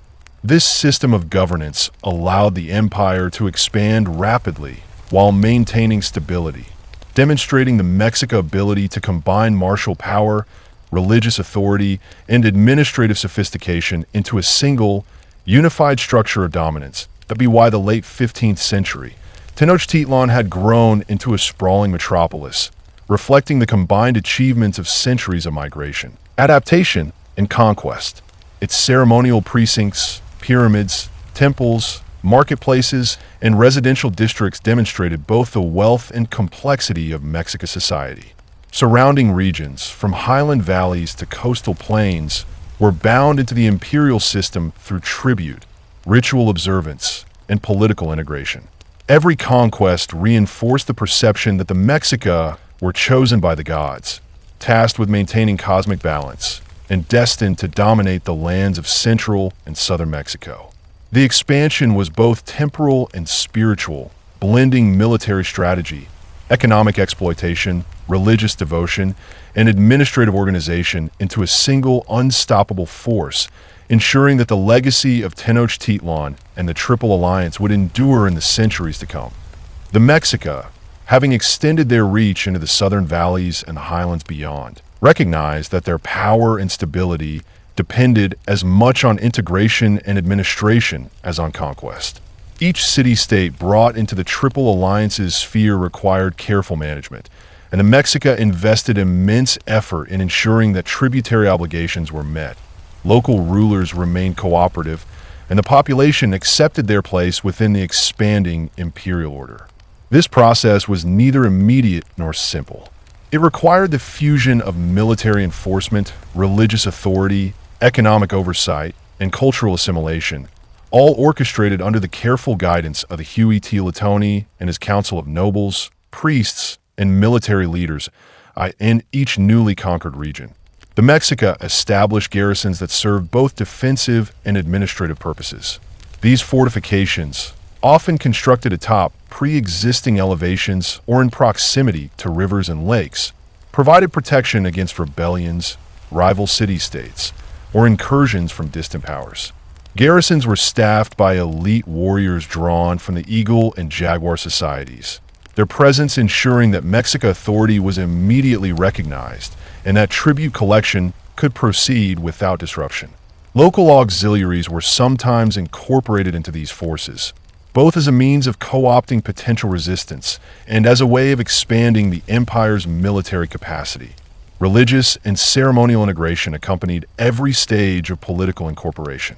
The Mexica believed that divine favor was essential to legitimate rule, and every conquered city was required to erect temples honoring Huitzilopochtli, Tlaloc, Quetzalcoatl, and other deities central to Mexica cosmology. Priests from Tenochtitlan were dispatched to teach ritual practices, observe local ceremonies, and ensure that the cosmic order, as interpreted through Mexica tradition, was respected. Large-scale sacrifices, particularly during the construction of temples or the consecration of ceremonial plazas, reinforced Mexica power and reminded subject populations that the gods sanctioned their dominance. These rituals were as much political instruments as spiritual observances, demonstrating the reach of Tenochtitlan's authority and the consequences of defiance.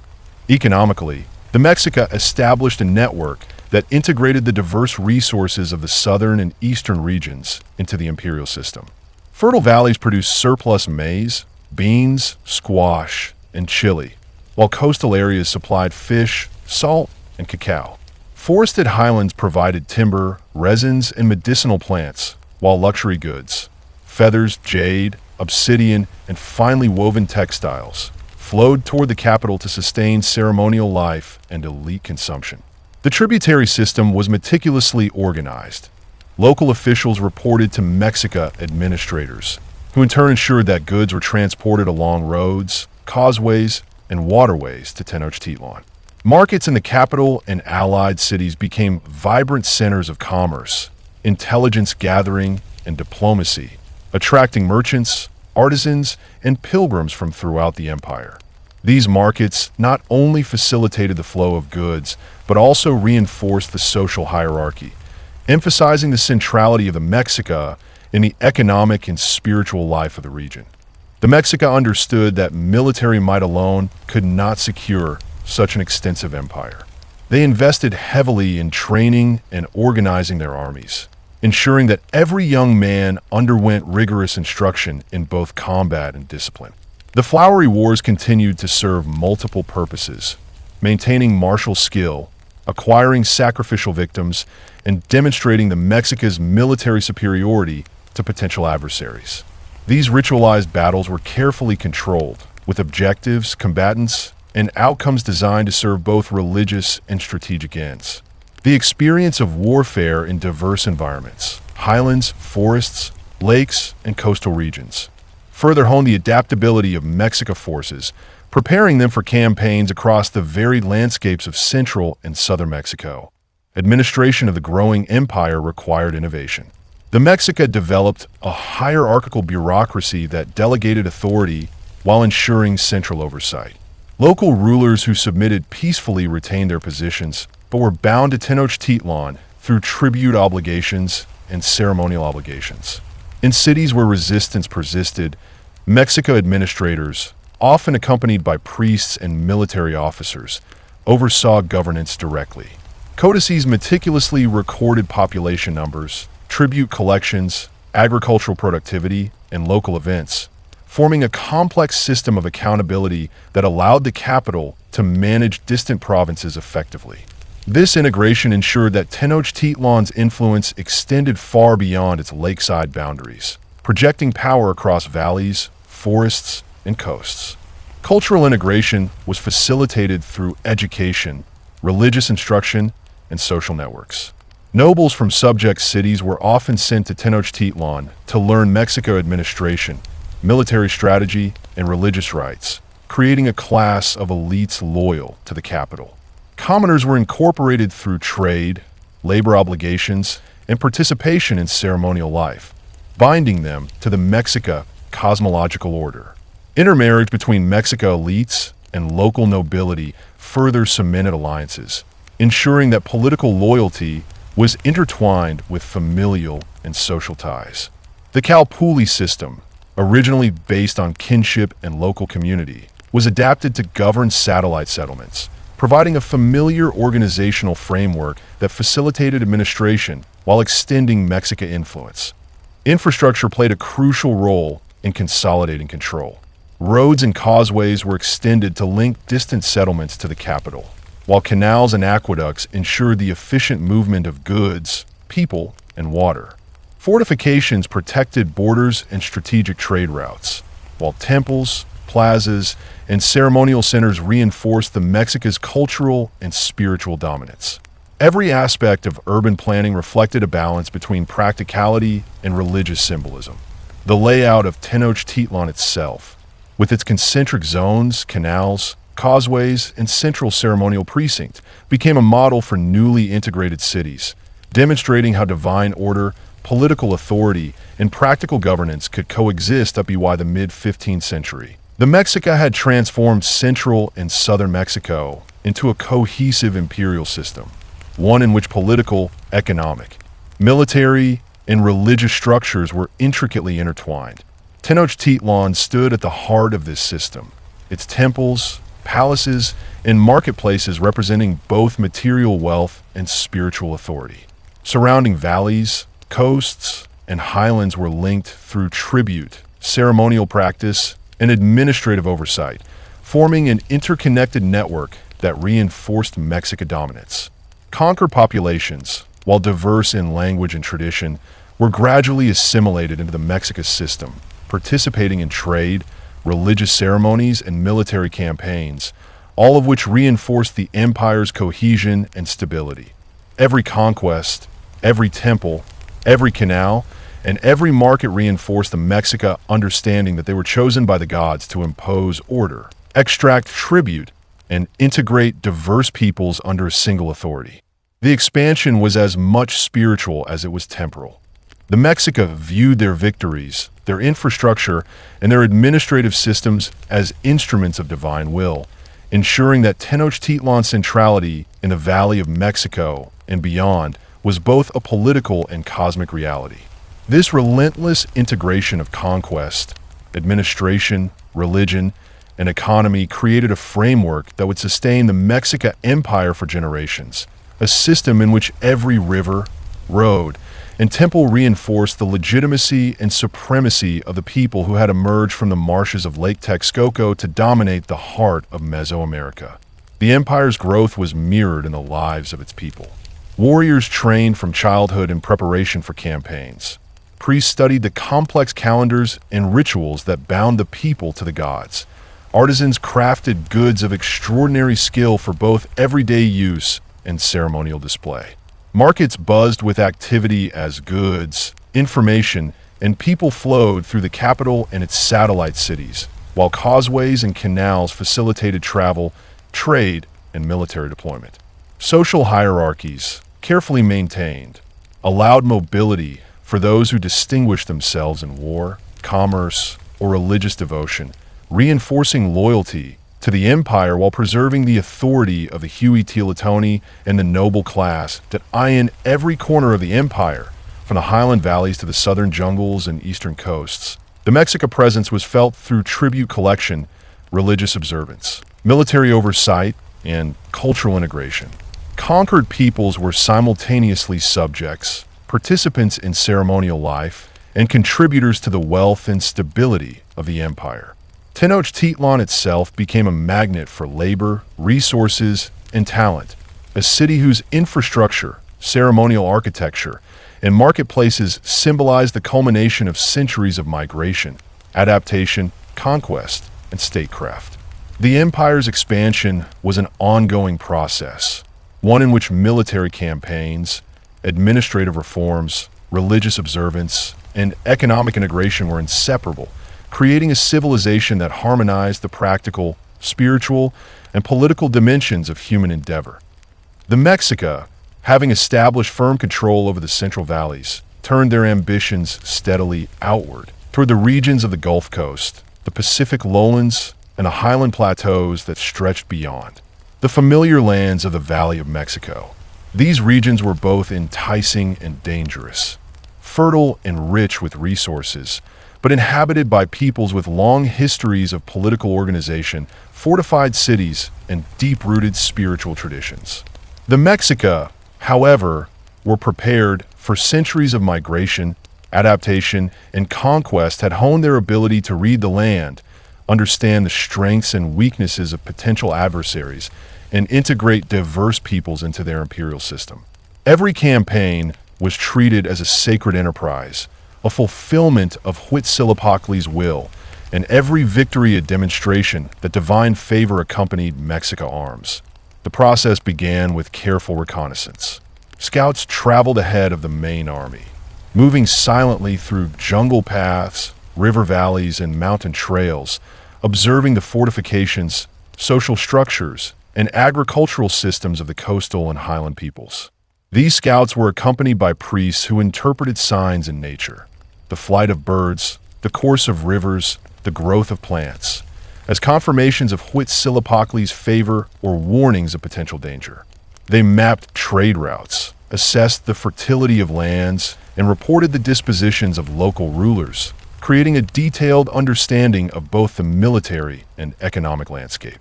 Such intelligence allowed the Mexica to plan their campaigns with precision, ensuring that the resources of the empire could be brought to bear at the right place and time. When armies moved into these regions, they brought with them both force and ceremony. The Mexican never relied solely on violence. Diplomacy, ritual, and demonstration of divine power were central to their strategy. Envoys carried offerings to local leaders, sometimes exchanging gifts or knowledge of Mexican religious practices in a display of respect, even as they hinted at the consequences of refusal. Should a city resist, the Mexica armies were prepared to act decisively. Eagle and jaguar warriors led shock attacks, striking with speed and ferocity, while infantry units surrounded the city, cutting off supplies and escape routes.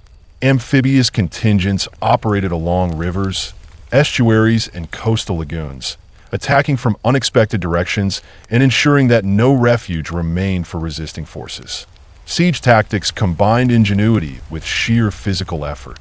Wooden towers, ladders, and portable bridges were used to overcome walls, while coordinated assaults by specialized units ensured that defenders could be overwhelmed without excessive delay.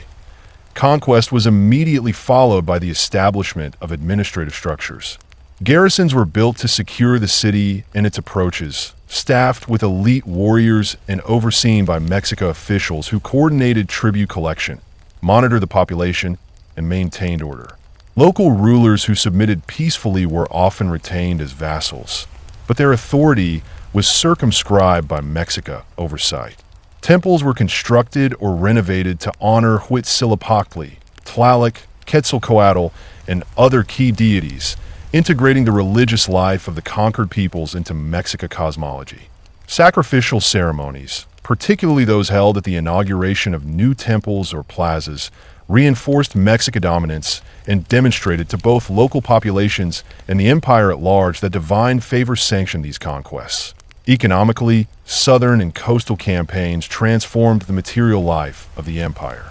Fertile river valleys yielded abundant maize, beans, and chilies. Tropical lowlands produced cacao, cotton, and exotic fruits. Forests provided timber, resins, dyes, and medicinal plants. Coastal regions added salt, fish, and shells, while highland areas offered obsidian, precious stones, and minerals. Tribute collection was carefully calibrated. Local officials assessed the productivity of each community, ensuring that goods were extracted without destroying local economies or provoking rebellion. These materials were transported via rivers, roads, and causeways to Tenochtitlan and allied cities, where they supported ceremonial life, fed the population, and sustained armies on campaign. Markets in the capital and satellite settlements grew into vibrant hubs, where merchants exchanged goods from distant regions, artisans displayed their craftsmanship, and priests and nobles monitored the flow of resources. The military system was further refined to manage these new territories. Soldiers were trained in the specific demands of jungle, coastal, and highland warfare, adapting strategies to the environment. The flowery wars continued, now serving also as a means of demonstrating Mexican power to distant regions and maintaining the martial readiness of forces spread across the empire. Each campaign, whether in swampy coastal lands or rugged highlands, was planned with precision. Supply lines were established, reconnaissance and intelligence prioritized, and units coordinated to take advantage of terrain, weather, and the weaknesses of local defenders. The combination of strategic foresight, disciplined troops, and ritualized displays of divine authority ensured that resistance was minimized and integration into the empire maximized. Cultural assimilation proceeded alongside military and administrative control. Nobles from subject cities were often sent to Tenochtitlan to learn Mexican customs, military tactics, and religious practices, creating a loyal cadre of administrators who could govern in distant lands.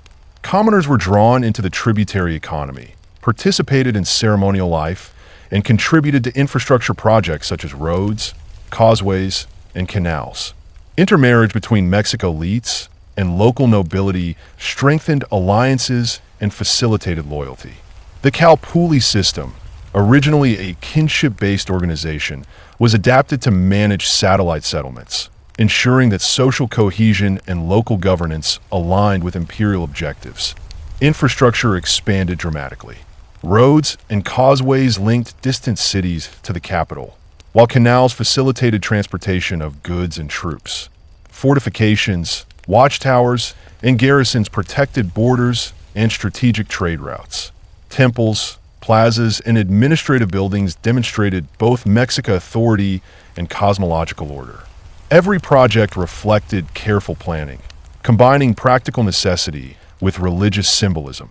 Ceremonial centers aligned with cardinal directions. Causeways mirrored sacred pathways, and water management systems ensured both agriculture and ritual needs were met. To be why consolidating these southern and eastern regions, the Mexica transformed their empire into a vast, interconnected system in which military, religious, economic, and administrative structures reinforced one another. Tenochtitlan became the heart of this network. Its ceremonial precincts, palaces, markets, and canals a testament to the ingenuity, devotion, and ambition of a people who had emerged from the marshes to dominate the heart of Mesoamerica. Conquered populations, diverse in language, tradition, and belief, were gradually integrated through tribute, ritual, and governance, participating in the life of the empire while recognizing the supremacy of Tenochtitlan. Socially, the empire was as complex as it was vast. Warriors trained from youth, honing skills in combat and ritual. Priests studied calendars and ceremonies, maintaining cosmic harmony and interpreting signs of divine will. Artisans and laborers built the infrastructure, crafted ceremonial objects, and maintained markets. Nobles administered conquered regions, while commoners provided tribute and labor, and slaves, often prisoners of war, contributed in agriculture, construction, and ritual. The interdependence of these classes, bound by shared ritual obligations and the authority of the Huey-Teotihuacani, created stability while reinforcing the hierarchical order that underpinned Mexican power. The expansion into southern and coastal regions also deepened the religious and ceremonial life of the empire. Temples were rebuilt or established in every major settlement. Sacrificial ceremonies became more elaborate, and festivals synchronized across the empire reinforced the centrality of Tenochtitlan and the gods it served. Priests traveled between cities, teaching rituals, observing local practices and integrating diverse traditions into a shared religious framework. Every conquest, every temple, and every tributary obligation became a demonstration of divine favor, legitimizing Mexican authority and linking the material, spiritual, and political dimensions of the empire into a cohesive whole. Thus, by the late 15th century, the Mexica had forged an empire that was both practical and spiritual, territorial and cosmological. Their reach extended from the lakes of the Central Valley to the coastal plains, from fertile river valleys to highland plateaus. Military prowess, religious devotion, economic integration, administrative skill, and cultural assimilation were interwoven, creating a civilization capable of sustaining vast conquests while maintaining order, legitimacy, and coherence. Tenochtitlan was not merely a city. It was the axis of an empire, a center of commerce, religion, and governance, embodying centuries of migration, adaptation, conquest, and innovation.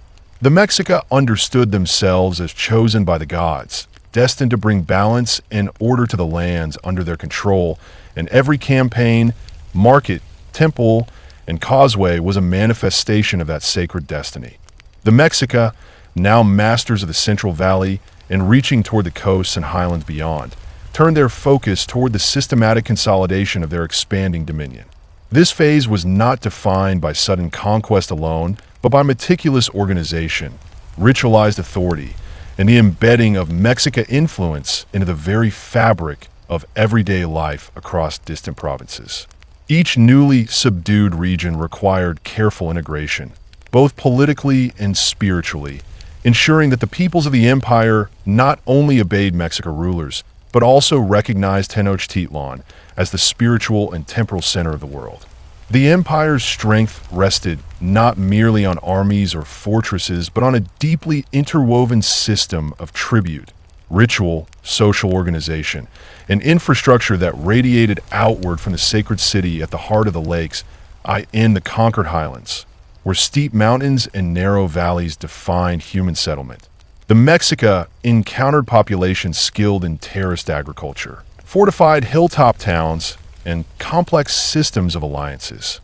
These communities had long histories of governance, trade, and ritual practice, and the Mexica approached them with both caution and respect, recognizing the need to preserve essential aspects of local authority while asserting imperial control. Local rulers who submitted were often retained as governors of their towns, their authority validated through ritual oaths and symbolic gestures of fealty to Tenochtitlan. These alliances were cemented through marriage, shared participation in festivals, and regular tribute exchanges. In regions where resistance persisted, the Mexica applied a combination of siege warfare, strategic encirclement, and amphibious maneuvers along rivers and lakes, demonstrating both flexibility and tactical sophistication in adapting to mountainous terrain. The incorporation of coastal provinces presented entirely different challenges. Mangrove swamps, estuaries, and lagoons demanded mastery of watercraft and navigation. The Mexica deployed war canoes, trained in both combat and reconnaissance, capable of moving swiftly through intricate waterways. Amphibious campaigns allowed them to strike unexpectedly, cutting off enemy supply lines and seizing control of key trade centers. Coastal settlements often specialized in cacao, cotton, salt, and exotic goods, making their incorporation economically critical. Tribute from these regions was organized with care. Cacao beans were standardized by quantity and quality, textiles inspected for craftsmanship, and exotic items cataloged for ceremonial use in Tenochtitlan's temples.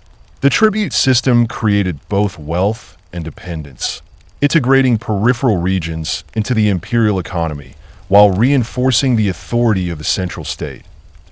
In the southern valleys and tropical lowlands, the Mexica faced peoples whose agricultural systems were highly productive but reliant on irrigation and seasonal cycles that differed from the highlands and central lake system. Mexica administrators, guided by priests and engineers, studied local methods, incorporating successful techniques into the imperial system while adapting the Chinampa model for swampy or flood-prone areas. Artificial islands, levees and canals were constructed to maximize arable land, often in consultation with local farmers whose knowledge of crops, soil, and water management proved invaluable. These projects not only enhanced food production, but also acted as symbols of Mexican order imposed upon the landscape, demonstrating the integration of human labor, ritual precision, and divine authority. Tenochtitlan itself expanded in response to this growing empire. The population swelled as tribute, labor, and migration brought skilled artisans, priests, warriors, and administrators to the capital. New neighborhoods were laid out according to both Calpulli affiliation and occupational specialization, ensuring that the city functioned as an efficient administrative, commercial, and ceremonial hub. Canals were extended to reach each district, allowing the transport of goods and people across the watery streets, while causeways connecting the city to the mainland and neighboring islands facilitated trade, communication, and rapid military deployment. Markets thrived, selling maize, beans, chilies, cacao, textiles, and exotic goods brought from distant provinces, while artisans crafted ceremonial objects, jewelry, and weaponry for both practical use and ritual display. Religious life permeated every aspect of Mexican society and served as the foundation for governance. Temples dedicated to Huitzilopochtli, Tlaloc, Quetzalcoatl, and other deities were constructed or expanded in every major settlement, with priests dispatched to oversee ritual practice and integrate local spiritual traditions. Sacrifices, often synchronized across the empire, were conducted to ensure divine favor, agricultural fertility, and military success. Major ceremonies, such as those marking the completion of the 52-year calendar cycle, involved elaborate offerings, dances, and processions that reinforced the centrality of Tenochtitlan and its ruler as the earthly representative of cosmic order. Every conquered city was required to participate in these rituals, linking distant provinces through shared religious obligation and reinforcing Mexica's supremacy in both material and spiritual realms. The Mexica also refined their military institutions to maintain control over the empire. Warrior societies, including the Eagle and Jaguar orders, provided disciplined cadres trained from youth in combat, tactics, and ritual obligations. These units were deployed strategically to quell uprisings, enforce tribute, and participate in campaigns beyond the core territories. Flowery wars continued as a ritualized form of controlled conflict, ensuring the continued prowess of warriors while providing captives for ceremonial sacrifice. Specialized units, trained for forested highlands, swamps, and coastal environments, allowed the Mexica to project power across diverse terrains, maintaining the coherence of the empire despite its vast and varied geography. Administrative systems became increasingly sophisticated. Codices recorded population counts, tribute obligations, land productivity, and religious observances, providing the central government with detailed intelligence for decision-making. Local governors and administrators were drawn from both Mexican nobility and loyal elites from subject regions, ensuring loyalty while preserving traditional structures that facilitated governance. Tribute was assessed according to agricultural productivity, access to resources, and local capacity, balancing extraction with sustainability. Luxury goods, exotic items, and agricultural surpluses flowed to Tenochtitlan, funding temple construction, military campaigns, and public works, while also serving as tokens of submission and instruments of diplomacy. Socially, the empire was structured to support both hierarchy and mobility. Nobles, priests, and elite warriors controlled political, religious, and military power, while commoners engaged in agriculture, trade, crafts, and labor. Slaves, primarily captives of war, were integrated into household, agricultural, and ceremonial work, but retained certain rights, and some could earn or be granted freedom through service or skill. Education, particularly for nobles and promising warriors, included military training, administration, and ritual knowledge, ensuring the next generation could maintain and expand the empire. The Calpulli system provided a familiar social structure for both Mexica and incorporated populations, enabling governance, labor organization, and ritual observance across diverse communities. That'd be why the late 15th century. The Mexican Empire had become a vast and interconnected network of cities, regions, and peoples. Military conquest, administrative oversight, religious authority, economic integration, and cultural assimilation were inseparably linked, creating a civilization capable of sustaining expansion while maintaining internal stability. Tenochtitlan, with its temples, palaces, canals, causeways, and markets, stood as the heart of this empire, a testament to centuries of migration, adaptation, conquest, and innovation. The Mexica had transformed themselves from wandering mercenaries and marshland settlers into the central power of Mesoamerica, their dominance legitimized by both arms and the favor of the gods. Their empire a living testament to the intertwining of human ingenuity, divine sanction, and relentless ambition. The consolidation of Mexica power across the Valley of Mexico and beyond did not stop at the mere establishment of political authority or the collection of tribute. It extended deeply into the spiritual and cultural life of every community under their influence. From Tenochtitlan itself, the capital pulsing with life, ritual, and commerce, emanated a system of governance that intertwined religious observance, military discipline, and social cohesion in ways that made the empire both resilient and self-reinforcing. Every conquest, every tributary city, and every distant province was woven into a web of interdependence that ensured Mexica dominance while promoting the diffusion of Mexica culture, ideology, and ritual practice in Tenochtitlan, the ceremonial and administrative heart of the empire. Life was meticulously organized around the rhythms of ritual, agricultural cycles, and the calendar. The city's ceremonial center rose above the surrounding neighborhoods as both a literal and symbolic axis of the empire, its pyramidal temples dedicated to Huitzilopochtli, Tlaloc, Quetzalcoatl, and other deities dominating the skyline and providing a focal point for the empire's spiritual energy. The Great Temple, the Templo Mayor, stood at the intersection of the two cardinal axes, reflecting the cosmological order and serving as the stage for the most important ceremonies. Daily rituals, including offerings of food, incense, and bloodletting by priests and nobles, reinforced divine favor and connected the people directly to the gods, creating a sense of shared destiny that transcended regional differences. The social hierarchy within Tenochtitlan mirrored the organizational complexity of the empire itself. At the top stood the Huitzilopochtli, the supreme ruler, whose authority was both political and spiritual. The ruler was seen as the earthly representative of Huitzilopochtli, responsible for maintaining cosmic order, leading armies, adjudicating disputes, and overseeing the collection of tribute from distant provinces. Supporting him were the Huitzilopochtli, commanders of the military elite, the Chihuahua or woman serpent, who managed administrative and succession affairs, and a network of nobles who held specialized roles in governance, religious ceremony, and military organization. Beneath the nobles, the Maqualtin, the commoners, sustained the city through farming, trade, craft production, and labor on construction and maintenance projects. Even at the bottom of the social hierarchy, the Tlacotin, or enslaved population, played a critical role in agriculture, domestic work, and ritual observances, often maintaining close relationships with households that could facilitate social mobility or eventual manumission. Education and training were critical to sustaining the empire. Young men of noble or promising lineage entered the Kalmukak, where they studied history, ritual, astronomy, governance, and martial skills.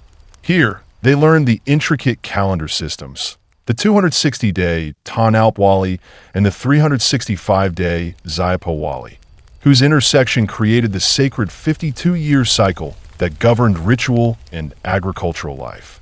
Mastery of these calendars was essential not only for priests but for administrators, who used these systems to time religious observances, coordinate labor, and regulate agricultural production. Commoners attended the Telpakali, where they received training in martial skills, communal labor, and religious duties, ensuring that even ordinary citizens were prepared for participation in military campaigns, civic responsibilities, and ceremonial life. This dual system of education reinforced the social hierarchy while fostering a shared cultural identity and martial readiness across all classes. The integration of conquered provinces required the careful balancing of force, diplomacy, and cultural assimilation. Mexica administrators and priests traveled regularly to subject cities, overseeing tribute collection, temple construction, and local governance. In regions far from the Central Lakes, envoys and military detachments ensured loyalty, while the imposition of Mexica religious festivals, gods, and rituals helped unify diverse populations under a common spiritual framework. Tribute systems were designed with precision. Agricultural surpluses, luxury goods, textiles, cacao, precious stones, feathers, and even labor were collected in measured quantities to sustain the empire. These resources flowed through a network of roads, causeways, and canals, reaching Tenochtitlan to feed its population, supply armies, fund temple projects, and support specialized artisans.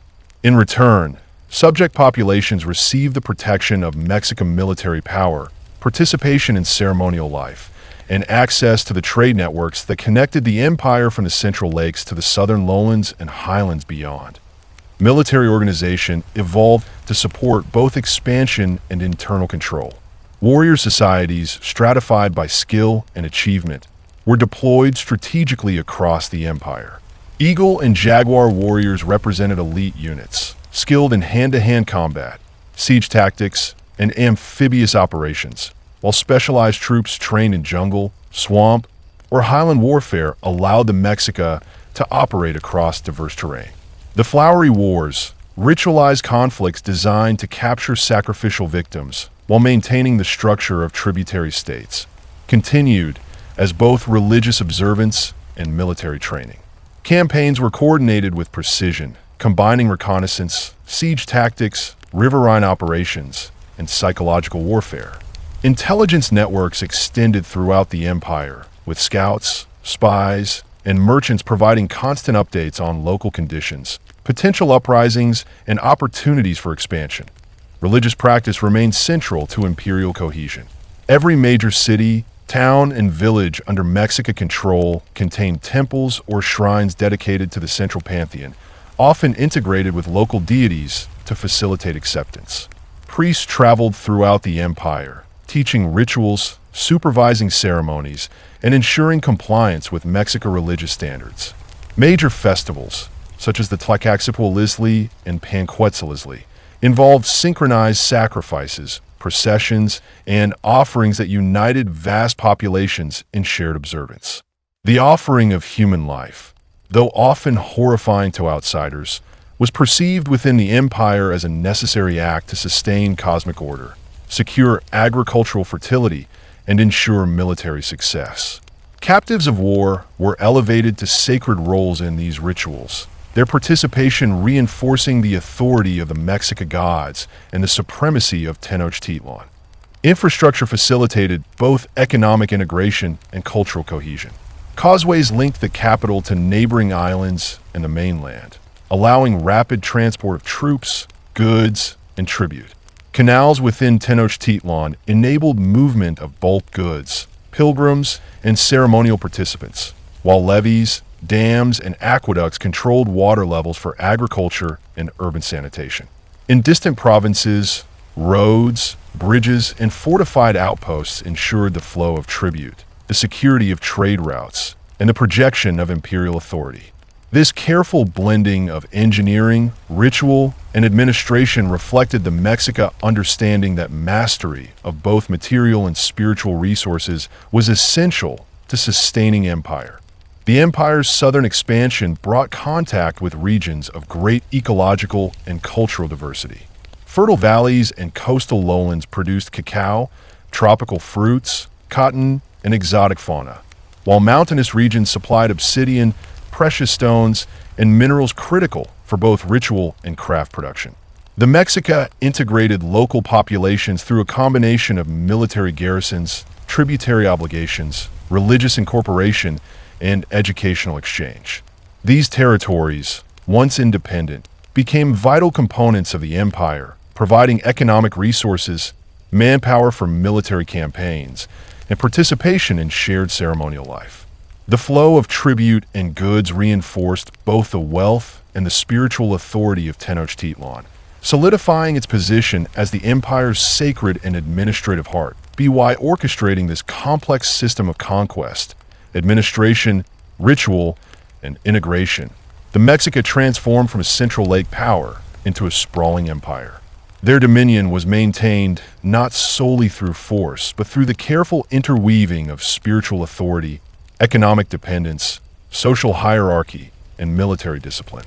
Tenochtitlan, rising above the waters of Lake Texcoco, became the symbolic and functional center of this world, its temples, palaces, markets, and canals embodying the vision of a people who had journeyed from distant islands, marshes, and mountains to create an empire that spanned diverse ecologies, cultures, and political landscapes.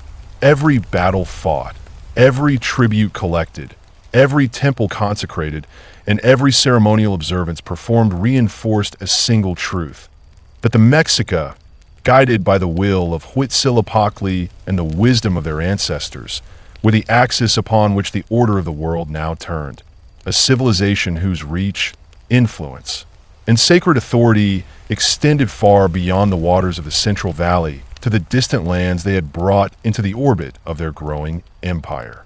The Mexica, having established their dominance over the Valley of Mexico and extending their influence across surrounding highlands, lowlands, and coastal regions, reached the culmination of their long journey from wandering exiles to rulers of an empire.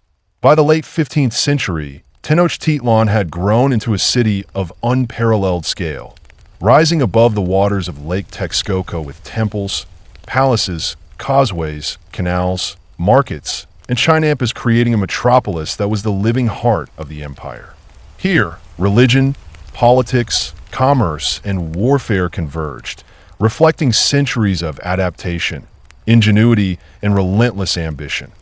The final consolidation of the empire was as much a spiritual achievement as a political or military one.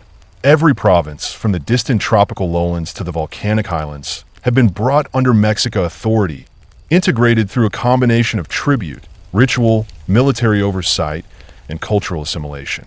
Local rulers have been retained where convenient, while loyal administrators and warrior cadres ensured compliance with imperial directives. Tribute, carefully calculated according to local resources, flowed ceaselessly to Tenochtitlan, sustaining the population, funding monumental construction, and underwriting both the religious ceremonies and the armies that maintained control over the vast territories. The Chinampa system, perfected over centuries, fed the city and supported further expansion, while artisans and merchants created a thriving economy that linked distant lands through trade and diplomacy. Religion remained the binding force of the empire, uniting peoples of diverse backgrounds under shared cosmology and ritual practice. Temples and shrines dotted every settlement, and priests traveled between cities to enforce rituals and festivals.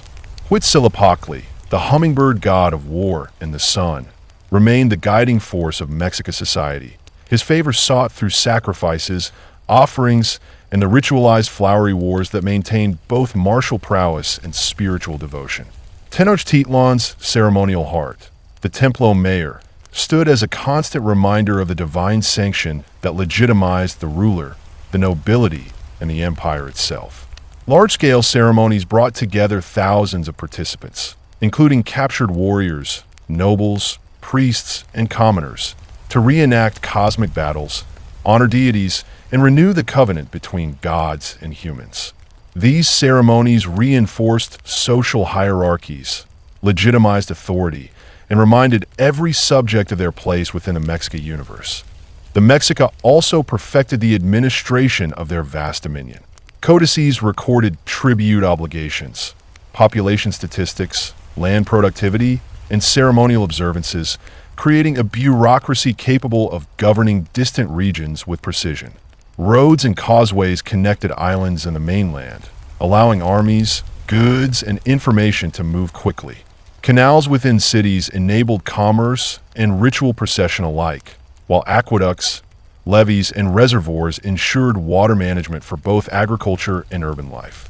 Local governance often combined Mexica officials with traditional local rulers, creating hybrid systems that balanced imperial authority with regional knowledge and cooperation.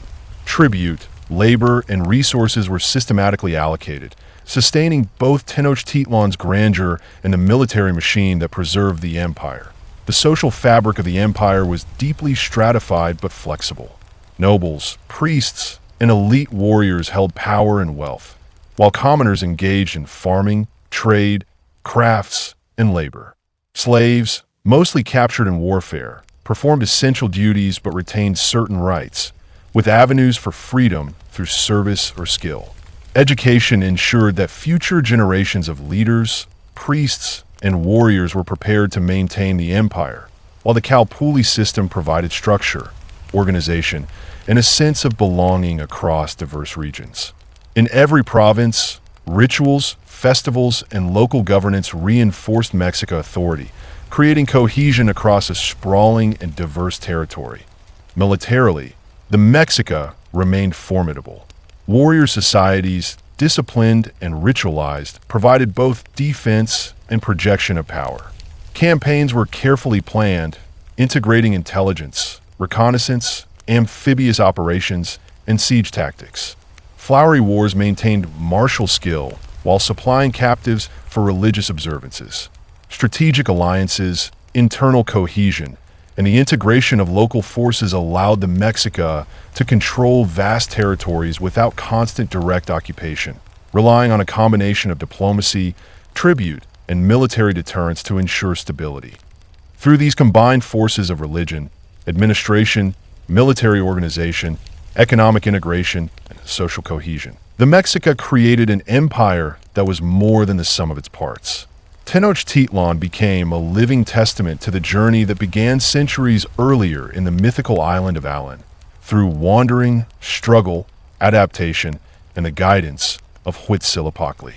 The city and its empire embodied the Mexica vision of order, power, and sacred purpose, radiating influence across the lakes, valleys, mountains, and coasts of central Mexico.